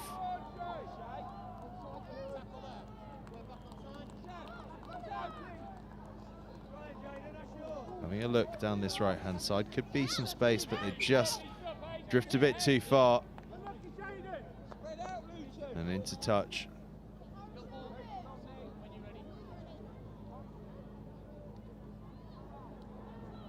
Old Laurentians, half check to the left now, go on a big arcing run to the right. They do well to find a bit of space, and through they go, and this could be a sensational solo try. Well, they say never run sideways. But when you're running sideways to go forwards, perhaps not such a bad idea. Old Laurentians having fun.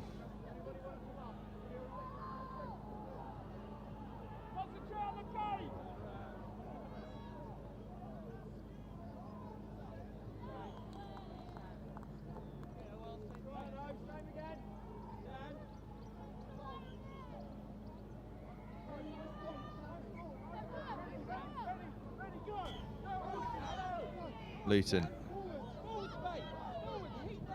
working hard here, driving forward, pumping the legs up to the 10-metre line.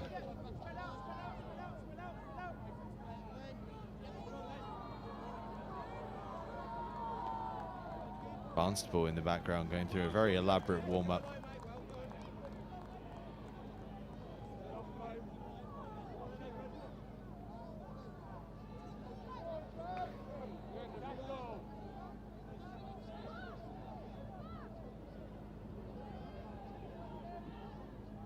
Luton Long spell of possession, this. Can they make something of it? Perhaps they can. Flying down the left-hand side. Just tried to get the pass away as the touchline came close, but the tackle came in and just nudged him into touch. Meredith takes it up. Oh, away again. She scored one like this in the first half. Can she finish off one in the second half? No, the chase comes back. Great cover tackling.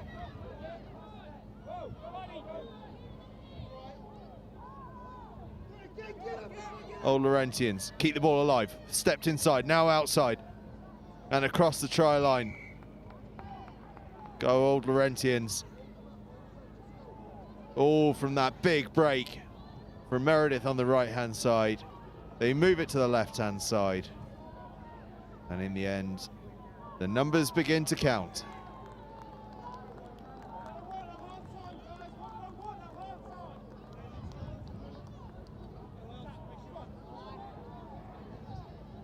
Barnstaple now doing wheelbarrow races by the looks of things, and as part of their warm-up.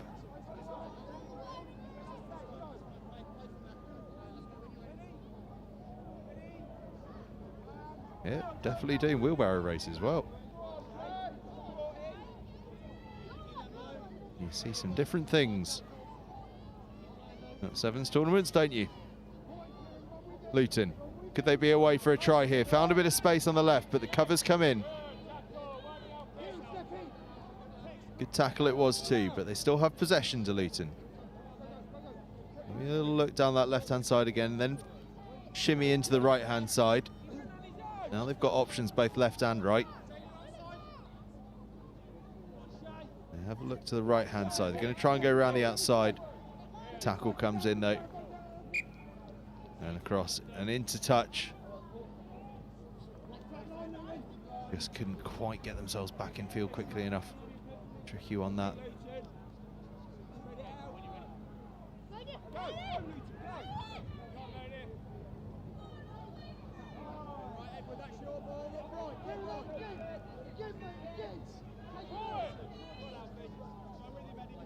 Old Laurentians working down the right-hand side, and they're going to be away for another, are they?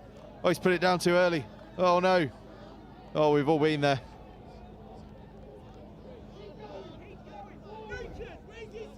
Luton then, with a lifeline there. Can they take advantage? Big tackle comes in.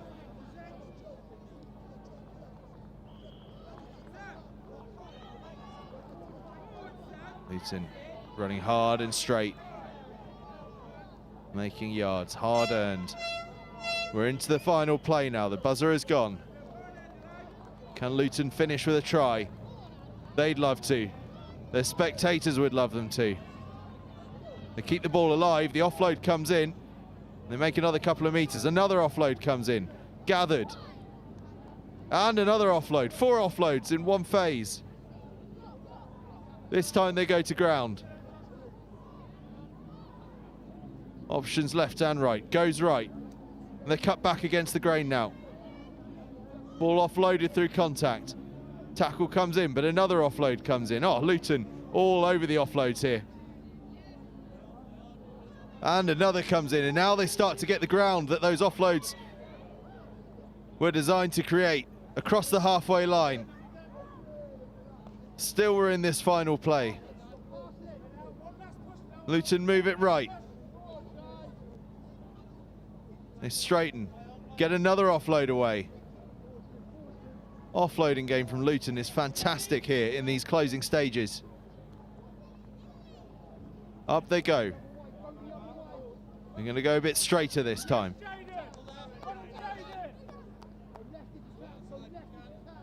Tired bodies out there now.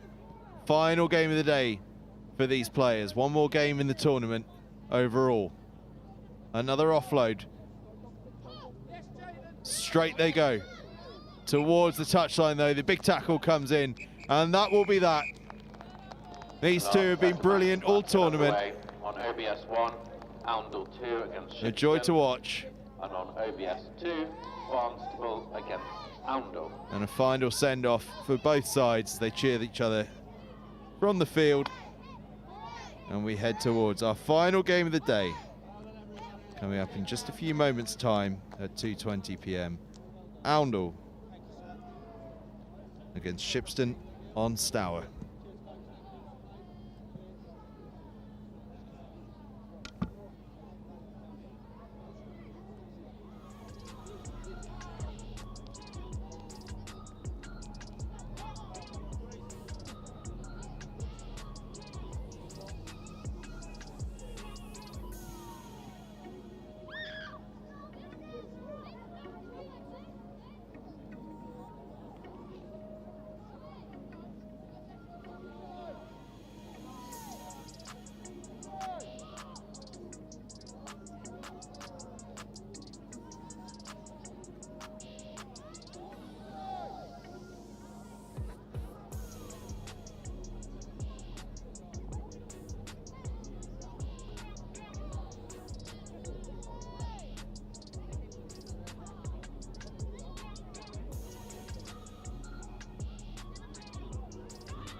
After this final round of games, there will be a presentation to all teams and players of commemorative medals printed in memory of the day and the year that we are celebrating the 200th anniversary of the day when William Webb Ellis picked up the ball. No, he didn't. He took the ball in his arms and he ran with it.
And so, this final game of the day.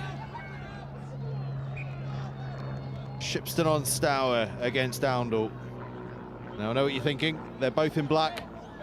But don't you worry, there are some key differences. On the left-hand side of your screen in this first half for Shipston on Stour, they're in the black with the gold sort of splash across them. Oundle in black with the red hoop through the middle. And Oundle in possession currently, and Oundle have been superb all day, and superb again they are here. Oh, and look at this for team play. Look at that for team play.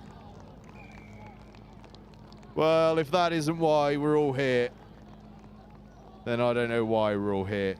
The number 12 with the scorching break, and he waves his teammates into support. Just look at this on the replay. A sizzling break. Works his way through, and look at this, he's calling his teammate into support. He wants to give this try to one of his mates, and he does just that to the number 19, and that is absolutely brilliant. If there's a takeaway from today, we've just had it right there. Shipston run into that 19, and he is not the person to be running into. A fantastic tackler. Ball almost won by Oundle, but it was knocked forward in the process. So Shipston on Stour will have the ball.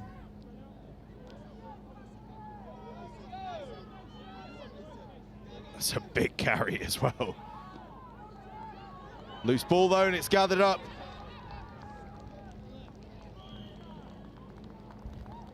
Oundle seizing upon the loose ball. Losing a boot in the process. But nevertheless, they have possession and they have an opportunity. Bit of space here on the left-hand side, putting the hammer down. Oh, that is real pace from the number 12. He's created one, he's scored another, and he is having a day to remember here at the birthplace of the game.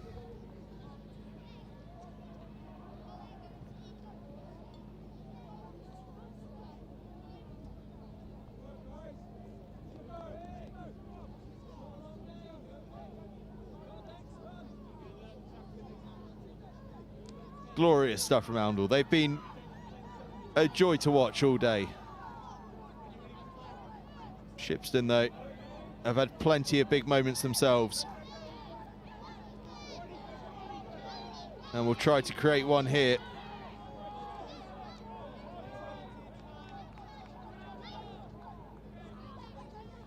Ball is loose and bouncing everywhere, but Shipston never had advantage from the knock-on, so we'll have a play almost up on the 10-metre line there. Do remember to come and join us tomorrow when we do it all over again, but for the under-11s tournament. And if you can see blue lines on the pitch, that's because they are for tomorrow's under-11s tournament. And then it's a relaxing Easter Sunday before it's added again on full-size pitches, and I bet they're wishing they're not, for the Vets Charity Sevens tournament on Monday. I suspect there will be more than a few of those vets rather wishing that today's under-9s pitches were the ones they're playing sevens on Monday. All for an incredible cause, raising money for both the Wooden Spoon charity, who we spoke to earlier, and the Rugby School 1823 Bursary. The champions of that Vets tournament will be decided by adding up. I'll tell you that in a minute, as Oundle score a third, and it's a wonderful third it is.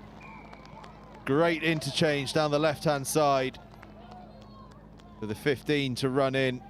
Some superb players in this Oundle side. See the replay here. They went down the right-hand side, offloaded out of the tackle, moved to the left-hand side, just straightened up a little bit, which meant the defenders couldn't track across, and passed it to his mate to score the try. Shipston on Stour, take the kick-off quickly and get on the move. We're in the final play of the first half, so I'll finish telling you about that Charity Vets tournament in that half-time break as Shipston make their way forward. Ball goes to ground, but they managed to get it away from that area. Oundle, the relentless defensive unit that they are, putting in tackle after tackle, and again they're up. the line speed here for an under-9 side is, well, quite frankly, something that Vets tournament is going to be jealous about on Monday. High tackle, so we're playing advantage to Shipston on Stour. Can they take advantage? Ball spills loose, but it goes backwards. Big pass out wide. Oundle defence just swarms across again, my goodness. Ball's loose, but again, falls into Shipston arms. Sideways they go. Around the blind side now, offloaded through the tackle. Another high tackle, so they're still playing advantage. This play, the final of the half, but it's going on and on and on. There's opportunities abound. Ball is ripped in the tackle. Goes backward though. Still in Shipston hands. Powering forward. Offloaded. Oh, couldn't quite get the pass away. Wanted to, but couldn't quite. No advantage for the high tackle, so they'll play the tap here in the middle. Ball is loose, but then regathered by Shipston. Keeping possession really well in this final play of the half. It's been a long play. Out to the 5 here. She cuts back in field. Offload to Orange Boots in the number 2 shirt, who's a dangerous runner. Cuts through the midfield. Could the Oundle defence be on the back foot here? Oh, they've done so well to slow that up. They are relentless. Utterly relentless. Shipston trying desperately just to find some space. Perhaps they'll find some out wide here. Number 5 goes around the outside. She's tackled now. Tackle after tackle comes in. Oundle doing an incredible job here. Shipston doing really well simply to maintain possession.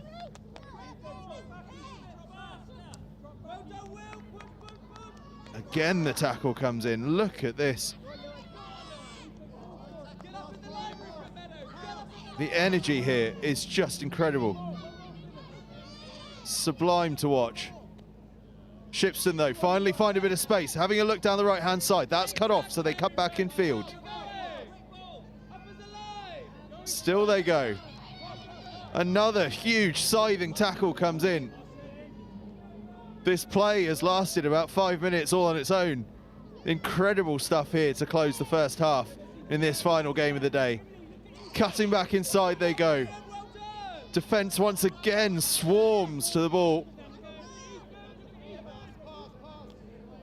Pass goes wide, bounces, but it's still held on to. Shipston remain in control. Now there's a bit of space down the left-hand side, but he's got a foot in touch. And that relentless defensive set from Oundle keeps Shipston out. It's half-time here. Shipston on Stour against Oundle. Breathless stuff.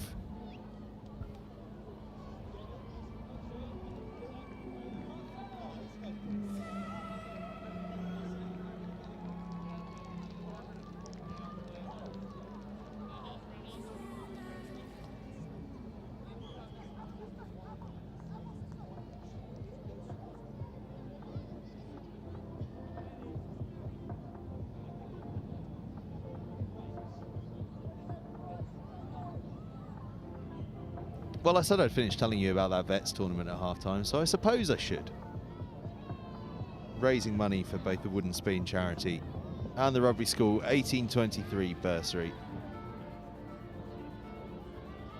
And the winners of that one are going to be very interesting. So the team that wins the rugby on the field will obviously finish in rugby position 1 and right the way down to team 12, I think it is. But they're also all raising funds for these charities.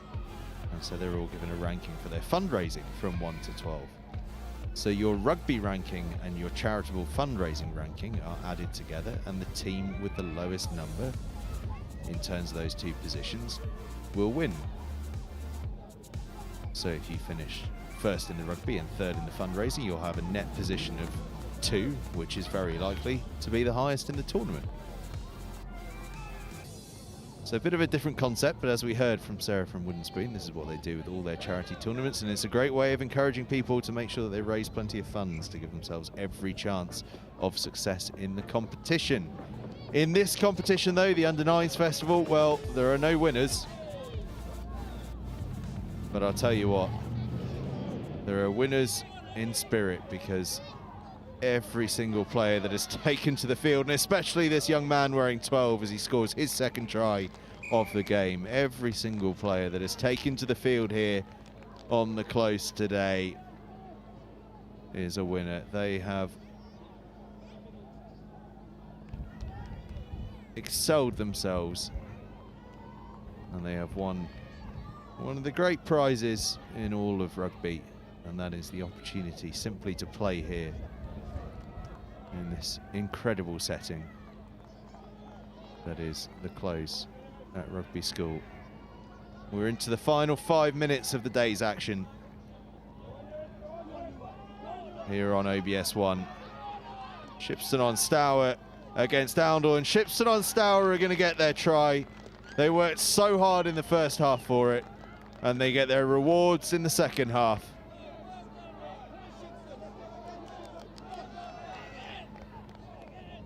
A try they've worked so hard for and deserve so much, this Shipston on Stour side.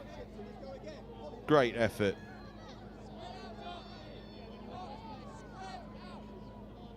Oundle, well, you know they're going to come back with a vengeance. They've worked so hard all day. 19 takes it in.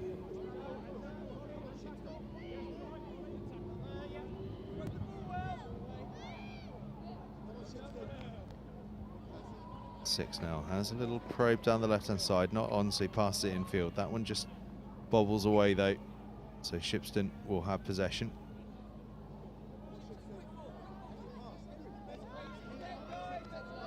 Sam Poynton, the former first 15 captain here at Rugby School, is the referee for this game, head of rugby now at the school. Shipston, oh Shipston, could they be away for a second? Oh, they are away for a second. This Oundle defence has been so impregnable all day, and now Shipston seem to have found the keys to unpick that defence.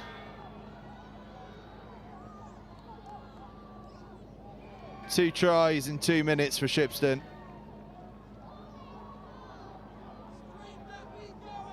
They're enjoying themselves over on OBS 2 with Wilf Kemsley on commentary. Barnstaple have just scored an absolute cracker. Clearly those wheelbarrow races in preparation, paying dividends. Shipston go quickly, and there could be some space here on the right hand side. The three has got plenty of pace. Oh, he's got more than plenty of pace. He's got bags of pace. From 2 tries in 2 minutes to 3 tries in 3. Shipston are enjoying themselves out here. And I think the hooter's just gone. Are we going to have one more phase of play? It all rests in the hands of Sam Poynton.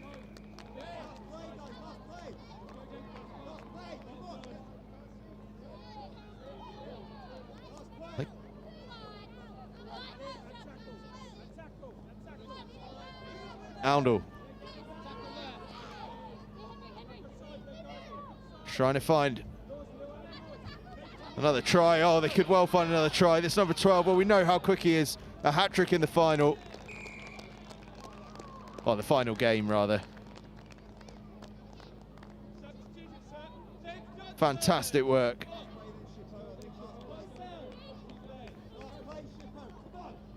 I think I'm hearing cries of last play. This game here on OBS 1, of course, because that extra long first half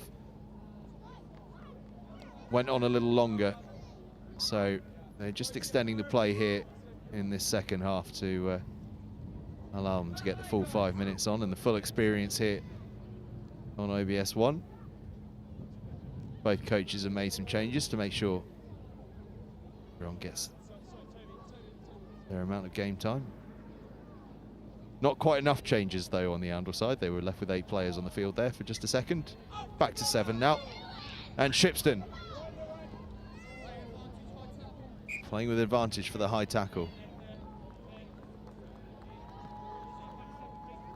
Oundle, of course, have got 2 teams here, so one of their teams have just come across to watch the conclusion of this game.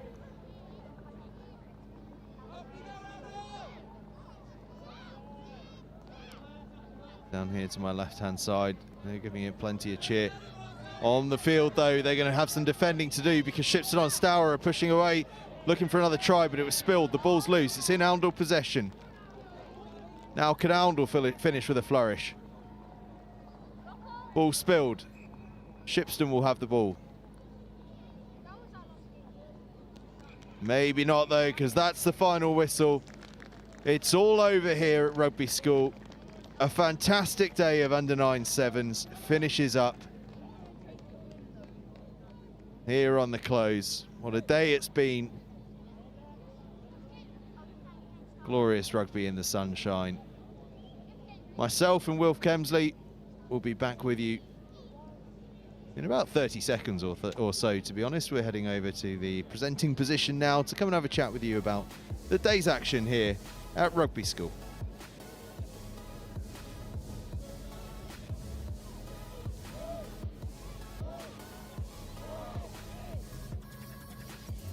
Please could we ask all teams to make their way over to OBS 1, where there'll be a presentation for all players. So if all teams can make their way over to OBS 1, there'll be a presentation for all players.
All players, please, all players to OBS 1 for the presentations.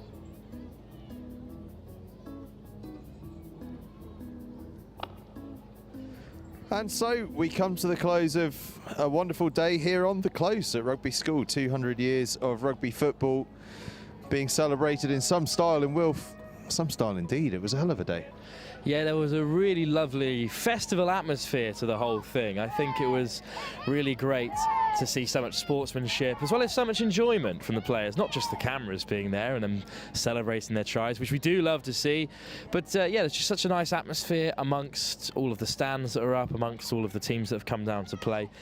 Yeah, and the lovely weather, of course, really did help with all of that. But yeah, a great day, topped off with some really impressive rugby. Considering it's under 9s level, there was some really excellent work in the offload, in the tackle, and some wonderful solo tries as well, which these players will love watching back. I've had loads of parents come up to me and say, oh, how can I get access to this try or that try? And it's like, well, it'll all be there on NextGen's YouTube when this is uploaded, of course, later on. But yeah, a wonderful day, and great work from Rugby School to put on this event. It's part of their celebration of the bicentenary of rugby being invented, and I think this tournament has a lot of what rugby's about in it and its character and what went on today. Yeah, I agree. It's been an absolutely epic day, and as you say, the offloading was incredible.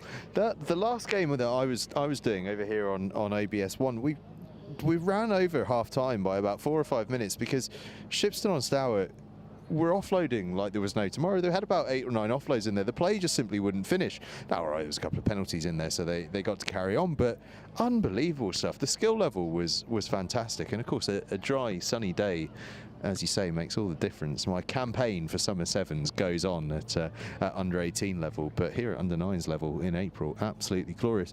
Now we can see the presentations behind us, and I think they're going to be quite special today, because it's not about who won, who lost. I'm not even sure anyone knows who won or who lost. I'm not sure anyone cares. It's all about the participation here, and I suppose, Wilf, that's what this entire thing is really about, isn't it? It's about participation. It's about enjoying the game. It's about bringing everyone together in this unique place. And what an incredible way of doing it. Yeah, of course. I mean, rugby's growing all over the world. There was a very interesting analysis of Uruguay coming up for the Rugby World Cup, and they've gone from having about 6,000 registered players at every level, professional down to junior, to 8,000 just at the junior level. And that's wonderful to see the growth of the game at a Tier 2 nation. And obviously this is England, where rugby is from, where rugby is founded, where we are at the home of rugby, and for the growth of the game to continue, it's so important that these club sides have the pathway through to impressive events like this. I mean, it's great motivation to play for your local team if you get to see yourself up on the big screen, or it's great motivation for you to be part of this community if you're playing with all of your friends in beautiful weather such as this. And I think it's wonderful that these events exist, and it's great that rugby is continuing to grow, because it still has lots of space to grow. I know that for us, for Next Gen, it's so good that we're getting all of this work, and we're being able to bring you school Roy rugby and club level rugby, all these different levels. But it has to keep going, and it has to continue to become more and more popular if we want the game, you know, to survive in the fashion that we all want it to continue to be played at. And it's great to see things like contact still being played at under 9 level. There's lots of conversations about how we're going to change the future of the laws of the game and how we're going to enable safety for all the players, which is very important and can't be understated. But the players really enjoyed it today. Some of the tackling was wonderful, and that's for many players the best part of the game, is, you know, getting into contact and really enjoying the finer parts of rugby. But no, overall this has been a great exhibition of everything that rugby still has to offer, both at a community level and on the field as well.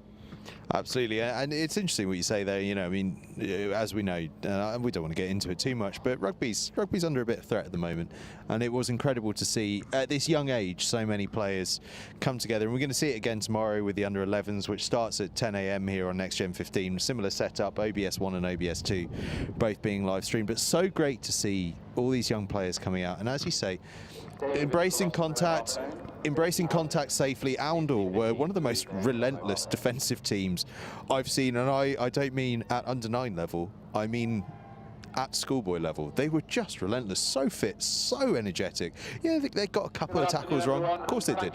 They're under 9s. They're learning in a safe way, and it was fantastic to watch. And it's more of the same tomorrow with the under 11s. Sadly, you're not going to be with us for that one, but I know that you'll be watching from afar, because I know how much you're loving it up here at Rugby School. And then we've got the vets on Monday, who, I tell you what, if the weather's anything like this, it's not a day for vets. They are going to be blowing and blowing hard, those vets.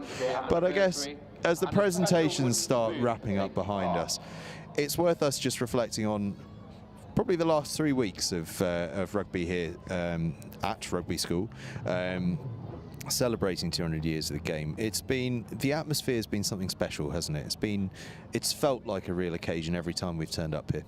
Yeah, absolutely. I mean, if we talk about the phrase that's carried itself through the last 3 weeks, and what will continue to carry itself through the next full year, calendar year of rugby celebrations of this Bicentenary, it'll be the phrase, you know, the breaking of bread as something that rugby can facilitate. And you saw it today with how just like well behaved the players were in this environment. It got heated at times because everyone likes to win, but you know, it was such a wonderful community event. And the fact that Wooden Spoon, the charity, are such a big part of this festival is great, and exhibits exactly what that term, and the breaking of bread, is meant to exhibit, which is communities coming together, and in this case to support a very valuable charity cause. So I would, as I said on OBS2 towards the end there, encourage everyone to check out the Wooden Spoon website, because it's very easy to become part of their fundraising society. Almost like they've got these wonderful connections and network. They've got all these wonderful people who specialise in fundraising, and if you go on there, you can see there's a massive list of all of their current things that they're raising their money for, all the places where they are raising money. It's great. I was just going through the booklet that they have on sale today when I was buying my raffle ticket, which is also happening today. and the amount they do is massive, and it's all through rugby as a facilitator of community events. So please do check out Wooden Spoon's website if you have your own ideas for fundraising for an excellent cause, because they do loads, and that is such a big part of what today is about, with them being so involved. And it's perfect not only for the children here to get to experience this wonderful day of rugby, and they've really enjoyed the stands and everything, all of the great food, all of the drinks, everything there. There's just such a wonderful community feel to this whole day, which is excellent, and I've really enjoyed it. Absolutely, I echo that sentiment entirely, and it's been a wonderful day. Presentations are all getting wrapped up behind us, and I quite fancy a go on that wooden spoon, pass the ball through the open mouths over behind that. So we're gonna drop off the live stream very shortly to go and enjoy some of those entertainment pieces behind and really get engaged with the spirit of this event. But do please check out at Charity Spoon is their social media handle, woodenspoon.org is the website. Also look up the Rugby School 1823 Bursary. They're looking for talented young people to be they're coming from disadvantaged backgrounds, to be able to give them a place here at this school in the spirit of 200 years of rugby football here on the close. So some absolutely incredible stuff going on. But until tomorrow, that's goodbye from Wilf and goodbye from me. We're going to be back on air at 10 to 10 tomorrow morning for the Under 11s Festival. Easter, it just doesn't happen here on Next Gen 15. Sunday, I suppose, is a bit of a relaxing day, but then we're back on it on Monday for, again, a 10 to 10 start for that Vets charity tournament, where it is going to be all about Wooden Spoon and the 1823 Bursary here at Rugby School. So until tomorrow morning, goodbye, enjoy your Good Friday evenings, and we will see you in just a few hours' time. My name's Sam Howells, and I was a student at Rugby School 16 years ago, between the years of 2006 and 2011.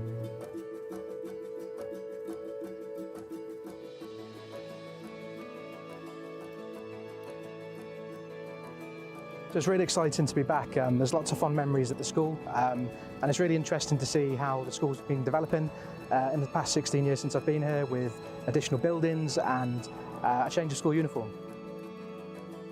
So my earliest memory of Rugby School was walking through these large wooden doors into the grandness of the chapel, and I got an immediate sense of being part of something that was quite profound, with a long and really proud history.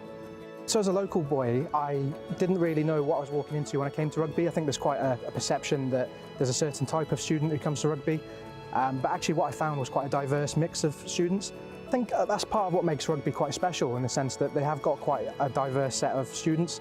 And there's a huge array of different opportunities for each of those students to pursue, and it's part of the character of the school, in my view. Before coming to rugby, I was actually at an underperforming local school. It wasn't until a good friend of mine at the time had been awarded a rugby scholarship to rugby, and that was really what prompted me to join, because I thought, I'm better at rugby than he is, so I should definitely give it a go. And lo and behold, you know, I ended up with a bursary to the school as well. Part of the reason I came to rugby was because at my previous school, I had very little interest in pursuing academics. The only thing I was really passionate about was actually playing rugby.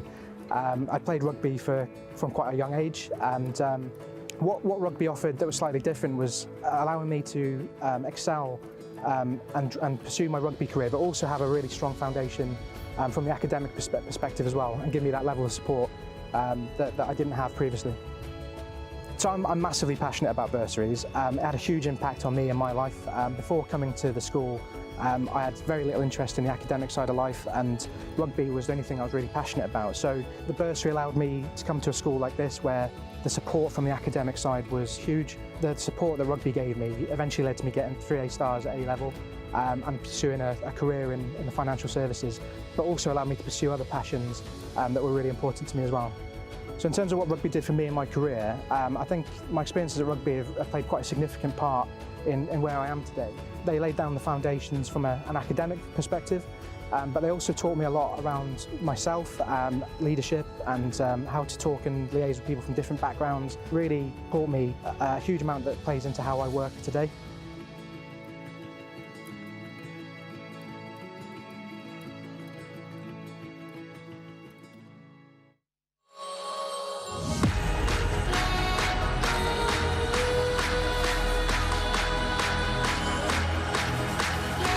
Introducing Next Gen 15, the new home of school rugby. Well, where does this come from? Covering everything the school game has to offer in both the north and southern hemispheres. Oh, that's a great tackle! It's not good enough! 1-2, skip a few and with the wheels. Highlighting tomorrow's stars, Next Gen 15 will be bringing you live games and a regular update of all the news and in-depth views on the global game. What's a kick? Where did he come from and how did that happen? All your school rugby, all in one place. This is Next Gen 15.